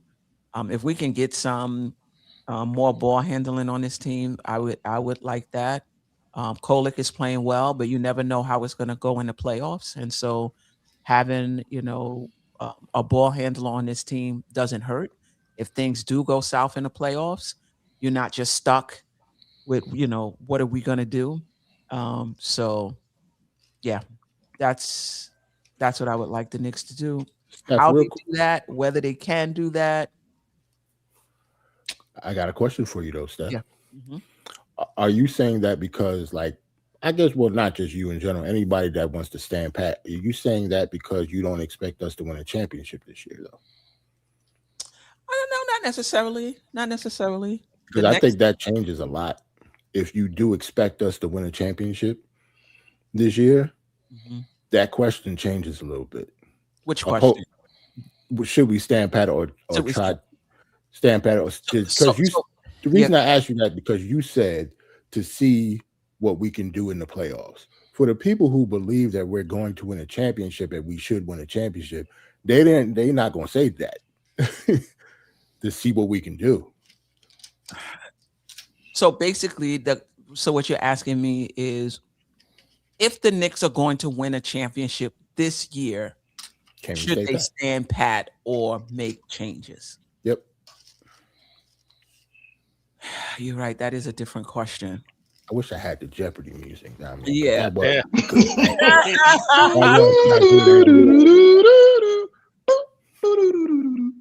If the Knicks are going to win a championship this year, they can. With this roster, they can. But some things would have to fall in place. One of them would be Mitch has to stay healthy. That's why you hear people around Knicks Twitter asking for another big. Not that they don't believe in Mitch, but they're trying to fortify that position in case there's a injury. So can the Knicks win with this group? I think they can. But there's some weak points where it would have to fall in place. And one would be Mitch staying healthy for the entire season, including the playoffs. The second one would be our small guards playing well despite this lack of height, because there's some in Nick Twitter who would say we need a little more height, coming off the bench. If we're going to win with this team, basically what we're saying is our guards are going to be fine. Don't worry about it. We saw a 3-guard lineup last night with OG and Mitch. I'm pretty sure that was a plus lineup, though I don't have the lineup that would have to fall in place. And in my opinion, Kolek is the only other ball handler on this team behind Brunson. I saw Bridges struggle last night.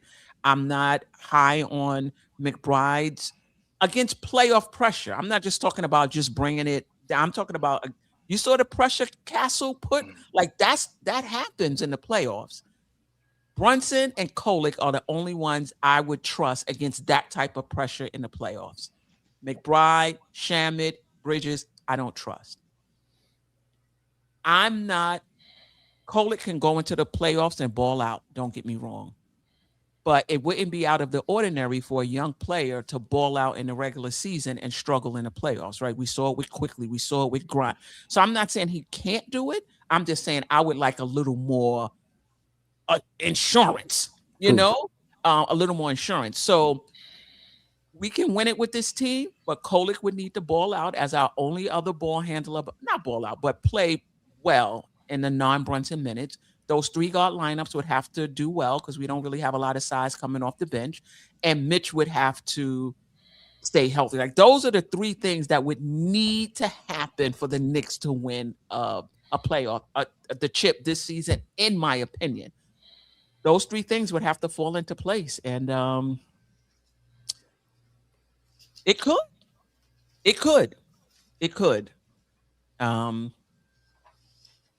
But if we can shore up one of them, I would be a bit more confident. But those things, in my opinion, would have to fall into place. But that's a great question, Jerrell. That's a great question. Yeah. Anybody else? And in terms of Jerrell's question, can this team win a championship this year as presently constructed? Because that's basically what you're asking, right? Yeah, especially if you're going to say stand pat, because that's what stand pat means. Like you think this team can win a championship. Unless you don't expect us to win a championship this year and we're still building for the future. Like it has to be either or. It can't be both. That's why I asked that. I believe we can. But I believe just this, as Steph said, that health has to be there. The core, that has to. If some players like, Deuce gets hurt, like you say, Shamet gets hurt. Let me see who else. But once you start talking of Cat, Mitch, Brunson, any of those, it's a tough listening. So it's a tough uphill battle without them and it depends. And like a timing, I guess, is everything. So let's say it happens 15 games before the playoffs. And then it was something that we can get used to and get in, in a groove with. But if it happens like in the midst of the playoffs and one of these guys go, it's going to be that's tough. That's a tough adjustment. Yeah. Sadu Barry, I hope I got that right. OG can play point guard too when JB was hurt last year. Listen. I was the one talking about OG's handle to start the season, but I've come around. It's a little shaky. It's a little shaky. I'm not sure about that. Mohammed KGB, this year we have to win. Okay. All right. Victoria B, this team is fine the way it is. They constantly rise to the occasion. They're fine. Leave the team alone. They're battle tested and ready to go. We shall see. The playoffs will definitely tell the story. Charles, did you notice the wrinkle? Did you notice the wrinkle that he changed in bringing the ball up? I think that was one thing I did notice. Did you notice at times there would be 3 guys in the backcourt, and then they would switch out to bring the ball up, like to see who was going to catch and those things. He's finally prepping them for that pressure that's going to come, in the playoffs.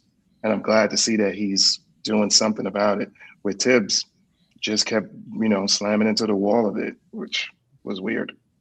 But yeah. I thought that wrinkle that he put in yesterday that I saw, I was like, wow, respect. Because, when we get into our offense earlier, we're so much better as opposed to getting the ball across and then getting into our offense at 14 seconds. So I get where you're coming from as far as with the handles and the dribbling, because you do that, but that's the main cog in it, is that ball handling issue just to get it past half court. That's what I'm saying. Yeah. That's why in the fourth quarter when Brunson turned it over, he went right to Kolek.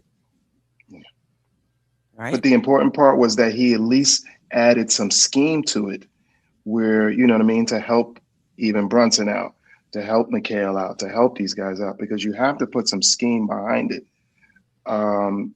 You know, some of these guys are hell of a defenders, so you just can't. Even for Brunson, I'm like, please give him some point of an assistance, a screen or something, just to get, you know what I mean? Because once Brunson gets that screen, he's gonna get you, you know what I mean? He gets your feet moving. And once he gets your feet moving, he's got you. You know what I mean? It's point. But at least give him that one-on-one and bringing it up and allowing him to battle. I just don't like that. That's been my pet peeve for the last couple of years. I just don't like it. Yeah, I got to be honest. I'll have to look at the game again. I didn't really see. There might have been a scheme, but he still had to bring Kolek back in. So maybe they weren't running it. You know what I mean? Maybe they weren't running it. Maybe they weren't effective at executing the scheme. Because I think that's when he kept Mikal on the bench. I think some parts of that. Right. Yeah. All right. I think we talked about Kolek. We talked about if you thought the Knicks needed roster changes. We talked about Yabusele being a DNP. And do you think that signaled the end of his tenure as a Knick? I think so. I think so too. I think so. Anything else about Mike Brown? I also wanted to talk about it. Do you think if the narrative is changing around Cat defensively, and if you think it's a false narrative? But anything else on Mike Brown in terms of what you saw in the Cup or just overall? Nah. Not Mike Brown. You want to bring the you said a Cat question? Yeah. Do you think the narrative is changing around his defense? And if it is, do you think it's a false? Do you think it's a false narrative? No, I don't think the narrative not changing yet. Like it's too much of a short sample size. It hasn't been long enough. And when it comes to stuff like that, it has to do with narratives and whether people think he's a good defender or not. Once people think you're a bad defender and run with that narrative, you have to be like Dennis Rodman in order to get rid of that. Like you have to be, despite what the stats are saying right now. They don't care about stuff like that. Since when people care about facts and stats and stuff like that, right. Like they go by the eye test. If they don't think Cat is a good defender, it doesn't matter how good of a defender he is in the past couple weeks or a month or whatever. They want to see it for a long term and in the future. And even if they did see it, they still might not admit that he's a good defender. But he's obviously been playing better on defense than he has in the past, especially here, especially last season, the beginning of this season. In the past month or so, Karl-Anthony Towns have actually, not lazy rotations. The effort was there. I actually think it might have to do with something like maybe because his offense has been going down a little bit. He's been putting a little more energy on the defensive end. So I don't know if that's a good thing or a bad thing, but our defense obviously has looked better in the past month, and Cat is a part of that. That's a good point, because Freezy would always say that you can't expect your the guys who are, your number one and the superstars to also be put out that same amount of energy on the defensive end for the time that they're out there. That's why you have, the other guys. And I get that, but you can, you can try. You could try, and then it can also be, times in a game. Like everybody says Kobe Bryant was a good defensive player, and he was. But if you think Kobe Bryant was out there putting out the same amount of energy on the offense and defensive end every minute he was in the game, you didn't watch him. He just didn't. But there were times to lock down. There was times when he wanted, he knew they needed a stop, or he knew somebody was going off, and he wanted that, he wanted that challenge. Like, I think that's what, if we can get that from Cat. And even if Kobe Bryant did do that, people out here thinking that everybody can be Kobe Bryant.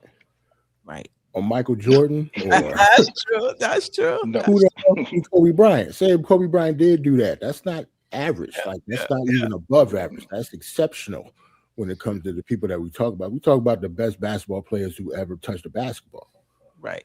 Oh, Like that's extremely rare to get, because you're talking guys who've gotten a scoring championship and also have made all defensive players. Right. That's rare. You just don't get that. Hey, like that that don't happen often.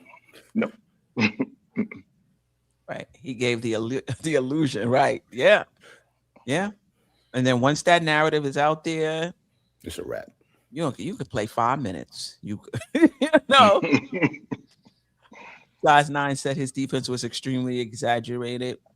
I mean, listen, he carried his usage. I don't know what it was, but I'm pretty sure it was high. So to expect him on every defensive possession to go all out, I think that's a lot.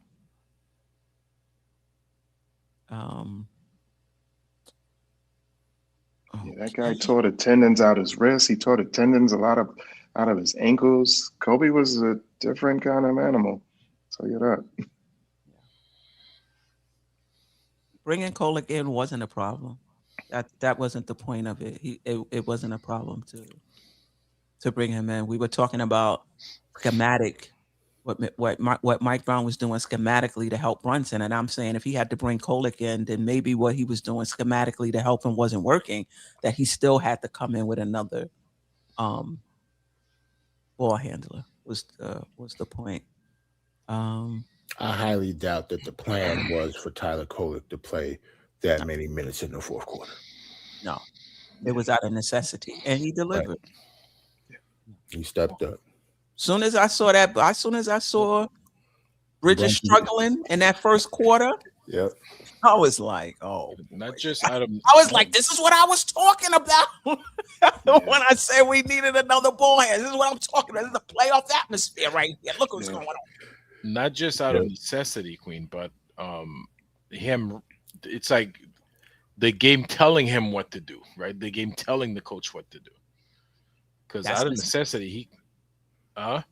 That's necessity. The game is telling, right? I mean, the game is telling him we needed another ball handler. Nah, we've had coaches that the game tell them to do something, they don't do it anyway. Well, we're not talking about Thibodeau. Oh, see, I ain't mentioned no name. I ain't mentioned no name. We ain't know who you was talking about. Yeah, Voldemort. Hey, how you know that? Voldemort. How you know talking about Mike Brown. Voldemort. You talking about Fizdale? I think Mike Brown has earned Fizz. the right to be himself without being compared to Tom Thibodeau. I think he's been here long enough that we could just talk about Mike Brown and talk about what he's doing to help our team without referencing Tom Thibodeau, right? And let it not worked. Right. We've been cursing Mike Brown ass out right now. But it worked. But it worked. But that's what I like. It's the process. You don't know what the result is going to be. Like a lot of times as fans, we look at the results and say, "Oh, it was a good decision." To me, it's about the process. You know, even if it didn't work, it still was a good decision at the time to see if putting him in and giving Brunson and putting another ball handler in would help, even if it didn't work. Right? I thought it was a good decision, and Kolek delivered big time. I was talking about Derek Fisher, Queen. Shout out East Blue Drew. Oh God! Talking about fish. Who was here before Derek Fisher? Wasn't it like Jeff Hornacek or something? Jeff Hornacek, right? Yeah, man. Oh God. Wow. Yeah. Wow. Kurt Rambis was somewhere in there, like probably before Hornacek for a couple of hours. Good win for the Knicks. The team should have mad confidence. Yep. Yeah. Yes. Yeah. And maybe that was one of the reasons why they didn't hang the banner. I forget whose take it was that not wanting the team to be satisfied, wanting to keep the team's focus on the bigger prize. In terms of not hanging the banner. That was somebody else's take. Your thoughts on it? Was it a Dolan's decision? Because Mike Brown said yesterday that they would. I don't know. If I'm not mistaken. I'm thinking they probably, asked the captain, asked him what he thought about it. I think it might have been a Jalen Brunson decision, or if it wasn't his decision, he was obviously a big part of it. If it is a decision, that's a good point.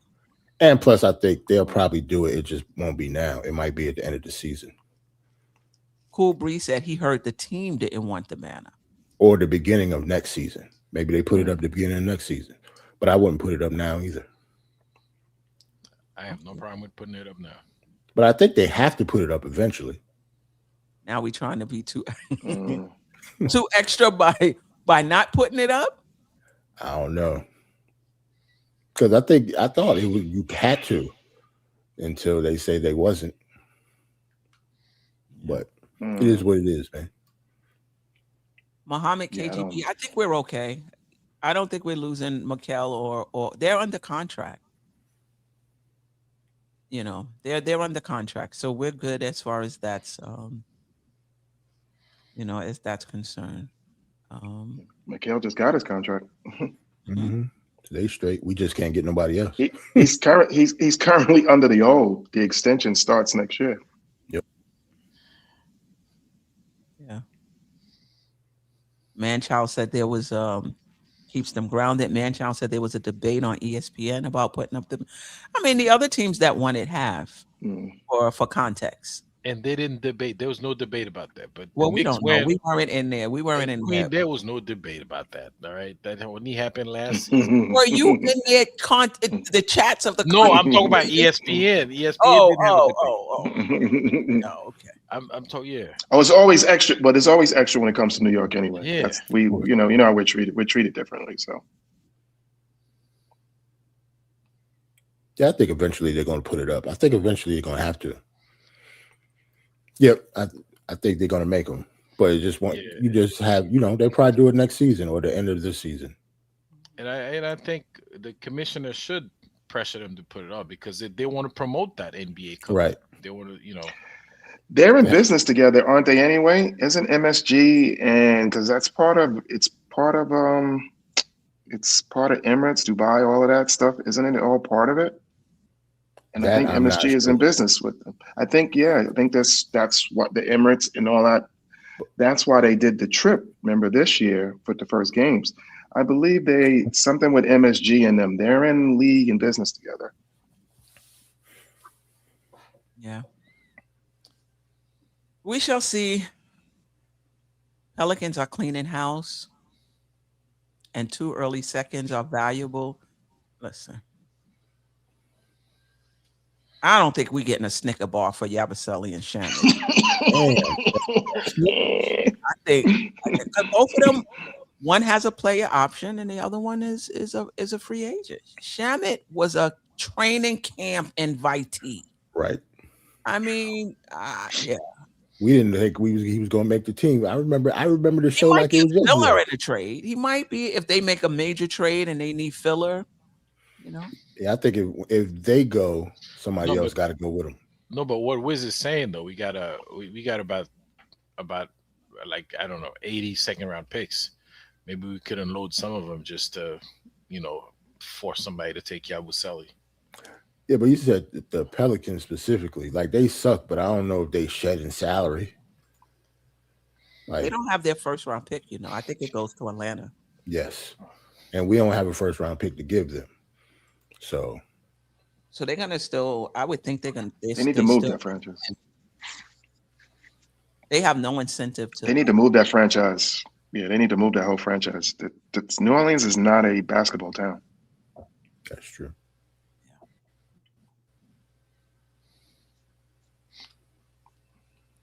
The context is that the other NBA teams have championship banners from this century. Really? Cup champions. Oh, okay. Cup champions. Okay. Gotcha. All right. All right. Anything else? Nah, Steph, I guess we have how many games before the next game? And obviously, it's like you trying to do a show on Christmas Eve. Like, what you trying to do? I don't know if I'm be able to do it on Christmas Eve. Nah, me either. Thursday is Christmas Eve. Nah, Thursday is Christmas. Christmas. And we play on Thursday, so that's not happening. That's so not happening. Wednesday is Christmas Eve, just like we did it Wednesday as well. We play on Christmas. 12 noon, right? We got right. the noon game. You play Tuesday that week? Let me check. Yeah, we play Tuesday, Thursday. Mm-hmm. Yep. Yeah. Oh. Mm-hmm. Yeah. Yeah, our schedule's been compressed, so yes, boom, boom, boom, boom. Every other day, I think, for the next 10 games, I believe it is. We might could do a Friday stuff. The day after Christmas. Yeah. That would probably be the only day. Yeah. What you guys getting me for Christmas? Anything? Oh, nothing? Oh, the same as last year? Okay. The link to get back on the show next. Oh, that's awesome. Yeah. Lord Scientist, man, I'm tired. I know you want to go. Oh, sure. Yeah, he's about to get off. How much is Yabusele making? Do you know? 2 months. 5.5 million. How much? 5.5 million. 5.5. 5.5. Sadiq Bey's making 6.12 million. I don't believe we could take back more than we send down, if I'm not mistaken. Man, we have to give up sliver back. We're how much is Paco 70,000? How much is 700,000? 620,000 to be exact. So we are under. We are a little bit under, so we might. I think 170,000. So that. I'm saying just like Wiz said, it will probably have to be Yabusele and like Paco and Dadier. Yeah, Paco, he makes more than he makes too much. Then they would 2 million, right? More. Yeah, let's just say this: Leon Rose will make it work if that's what they want to do. Like they was talking about bringing Dante back. So another ball handler stuff, but it's also another small guard. Some would have to consolidate. Some guards would have to go out in order. Like you can't just bring him in and keep all the guards we have. And that's a whole nother show. Because if Deuce might have to go to Minnesota, you're just gonna piss everybody off after 11 o'clock, and we gotta go. Yeah. Because that's what it's gonna have to take. They're not Don't you talk about my Deuce? Don't you talk about my Deuce? You're not gonna give us Dante back just by giving them 2 second-round picks and like Paco and Dottie or somebody like that. Like we gotta have to give up Deuce. Well, you gotta give up 12. You gotta give up 12 million. Yeah, how much he make? 12. He's not making a lot. No, we talk about Dante. Yeah. Dante make 12, so yeah, that's a lot. Yeah, for us, like we got to send some pieces over there. Mitch is the only guy currently we have that's making 12 because Mitch is the only guy I think we have that's in the mid range of salary. We give up Deuce from Dante DiVincenzo. People are going to go crazy. They don't want Dante back that bad. Than that.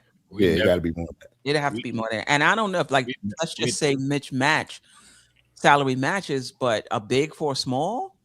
I mean, we'd never see Wiz again. No way. Can't do it. No. We're riding Mitch till those wheels fall off. That's how I like to say it. We're gonna ride Mitch till the wheels fall off. His wheels fell off. That's a problem. It fell off quite a few times. Don't use that. I had some flat fix. Right there. Don't use that. His lug nuts been falling off for the past 5 years, man. Like, don't use that. Yeah. He had a throwback performance last night, man. It was awesome last night, man. Not offensively, defensively. He was a beast. He had a good game offensively. No, he did, but I'm saying by his own standards. He's been doing that for most of the season. But defensively, I thought that was Mitch. Why not? Yabusele, Shaman, and Dadier is a salary for Dante, but I wouldn't do it. Shaman and Dadier. See, now we talk about 3 players just for Dante. But Yabusele and Shaman, Yabusele is out anyway. Where do I sign? Yeah. I would probably do that too. Yeah. But Yeah, I'm not why hooked would up the Pelicans do that? Well, we'd probably have to throw like a. Nah, that's Minnesota. I mean, yeah, I'm Dante. sorry. Why would the Wolves do that? They would have to need pieces. I don't think they do like that. Not 3-for-1 just because they want to give us Dante. Right. No. And it's not like they try to shed salary either. I don't think they in the jam like we are. Yeah, no, they would want to pick or something. They would want something of more value. Yeah, we don't have a first, so. Yeah. But yeah, Steph, other than that, it's just the games this week coming up. We didn't talk about them at all, but I don't know if you wanted to. Like we got Indy, which the Knicks should win. Mm-hmm. Don't be fat off a championship and lose to Indiana tomorrow. Then we got Philly. I'm looking forward to that game. They're getting healthy. We're gonna win. I think I'm expected to beat them too at home. Yeah, I think we're in Indy though. No, I'm talking about Philly. Oh yeah, we MSG in Philly. We're Philly. Yeah, and they'll be healthy. Well, they've been healthy the past week. Let's see. It's very tenuous over there, so let's see what happens. I don't know if Maxey is back, but if they're healthy, I'm looking forward to us playing them, and then Sunday Miami for the 18th time. Right. And then we play Minnesota. And we play Minnesota. Has Mitch and what's name? I'm sorry. Has Mitch and what's the center over there, Philly? The one I can't think of his name right now. Embiid. Embiid. Have they seen each other since that incident? And what's name? Have they played against in the playoff? Mm-mm. No, I'm saying after that, like for that incident, with the leg when Mitch got his leg hurt. Have they? Yeah, they haven't seen each other again. I don't think, right? Have they? You guys are politically correct. You mean since Embiid hurt him? Yeah. What's that, like 2 years ago though? Yeah, it was. I don't think they played each other. So injured. That's why we're asking the question. That's why I'm saying, because then Mitch went 3/4 of the whole season and didn't play, and I think Embiid was back out, and I don't think they played again. It might be. You're right. It might. Well, it's a back-to-back. So, but I would think Brown would hold Mitch for that matchup instead of the Indy matchup. Right? It's a back-to-back. So Mitch probably only playing one of those games. Queen, it's not like Joel Embiid's having like a great season or anything like that. The past 2 games, he's been playing well. 2 games. Okay. It could be turning a corner. I mean, we don't know. Nah. He's had two good offensive games. 2 good offensive games. His D is. Last game, Joel Embiid played 30 minutes. That had 22 and 14. Leave that man alone. Like, even when he's not healthy, he is still a good basketball player. Remember, he bust us up with the bloody patch on the knee. He was limping and dropped like 50. I'm like, only thing though, Cat does play well against Embiid. We didn't have Cat during the bloody leg series. Yeah. So Cat does play well against Embiid. So we'll see. Yeah. Latoria said she don't want to see any of the Miami teams. We played them 643 times already. I know that's a fact. Yeah. Man, Kyle, Mitch is a big piece of this team. Listen, a healthy Mitch raises the ceiling of the team, right? Pelicans have too many forwards. Herb, Bay, Zion. See, we've been saying that for 3 years, though. They're not giving none of them up, man, because Zion always hurt. So, they can keep them, but if Murphy, we might have to go all in over. We said the same thing about OG Anunoby before he got here too, Steph. Remember, we was like, if we could get OG, if we could get Murphy, and remember they had BI over there. We wanted Brandon Ingram too. Yeah. Like they had forward heaven over there in New Orleans. Yep. And Trey Murphy is close with them guys too. He's close with Brunson and them. Mm-hmm. Yeah. That would be perfect. I don't think Trey Murphy want to take. I haven't heard anything about Trey Murphy. I've heard a little Herb Jones, Alvarado. Yeah, I have not heard I don't see why they would trade Trey Murphy there. That wouldn't make sense to me. When the Knicks move in silence, you never hear anything about That is- anything until boom, it happens. That's probably the truest thing Ajay said on this whole show today. Mm-hmm. We're not going to know what. We're not going to know without being asked. We're not going to know. If Trey Murphy comes here though, we lost something significant. Trey Murphy makes a quite. He just got a big contract.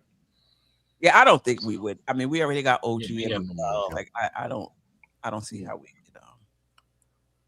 Yeah, it would definitely take I think it's he makes somewhere close to like OG though. I think he's up there. Yeah, no. That is just wishful thinking. Yeah. Trey Murphy. Anyway, I appreciate you guys.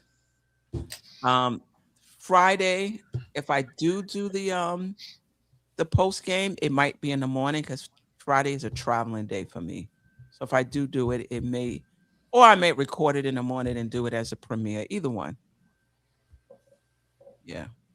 My phone is not set up, Lord Scientist. Yeah. Oh yeah. Let me see something. If you guys can see it, you need to reach out.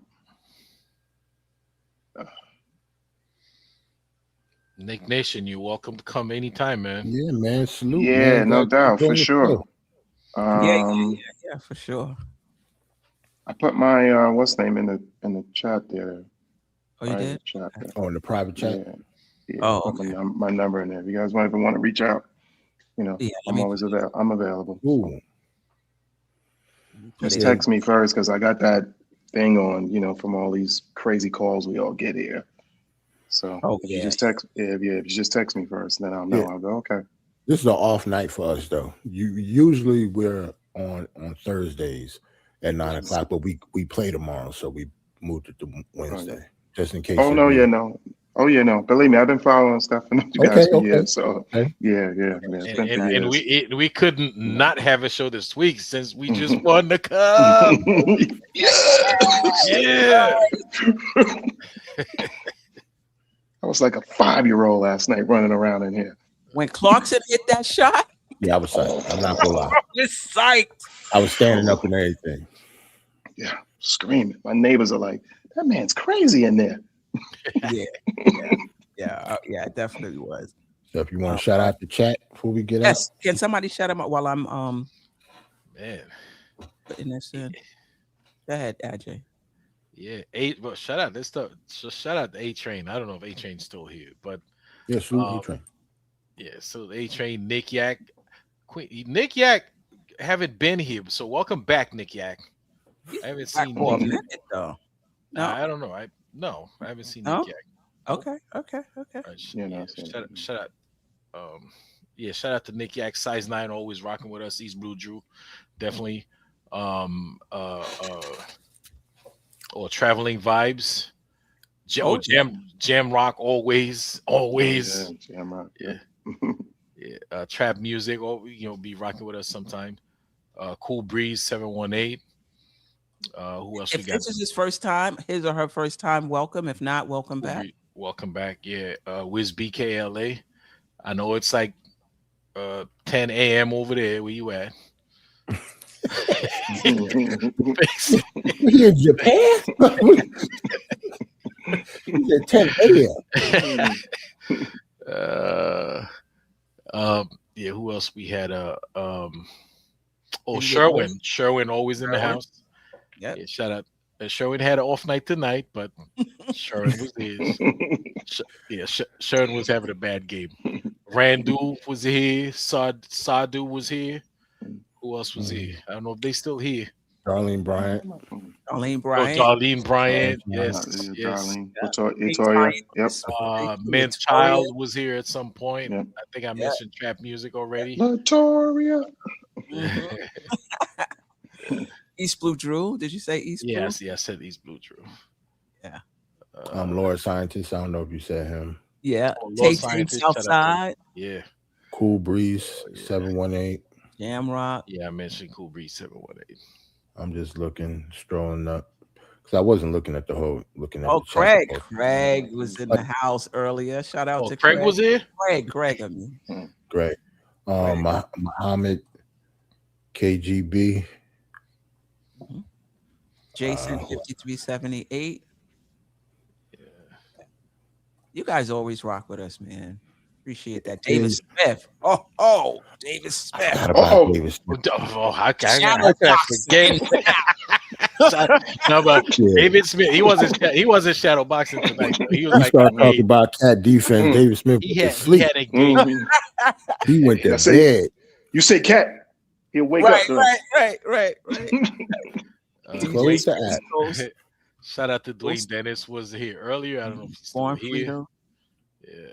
Oh man, I don't care how tired I am. When I come on this show, y'all just energize me. I don't know what time I'm going to bed tonight. Right. I thought I was gonna get off like around 10:30. Yeah. Then Knicks Nation came on, started talking good basketball talk. Right. All right. Well, we might as well. No, we was gonna leave early. Knicks Nation messed it up. We're gonna have it. I'm the ruiner. He's about to go down. This thing upside down, bro. I'd have been. He's a ruiner on the road. I've been sleeping by now. So one step say, well, is there anything else? As soon as she say that, anything else? ... Knicks Nation gonna come on the show and put the link. Right. That's it. Like Freezy would do, right? Yeah, Freezy used to come on like that too. Yeah. Oh yeah. At the end, and you guys may not remember, Man used to do that too. Yep. Man. Ron Cleveland. What happened to him? Where is he? I don't know, man, but Ron was that dude, man. Yeah, I miss him. Yeah. Ready Anyway, if you for have the link, you can save it. If not, I'll just send it to you again. Yeah, just send it to me. I don't think because I just tapped onto it. Yeah, got you. Okay. All right, Knick family. Until next time, we appreciate everybody. Thank you for having me. Thanks to the chat and thanks for taking it easy on me. I appreciate it. And like I say, anytime that link is there, what's name? I'll definitely click back and hang up with you guys for sure. For sure. Absolutely. All right. Until next time, family. Peace. Sister, you one of a kind. Yes. Sister, it's time you That's shine. DopeSoul. Where you at? DopeSoul. Where you at? DopeSoul. What? DopeSoul. What? Your soul. Where you at? Great show, guys.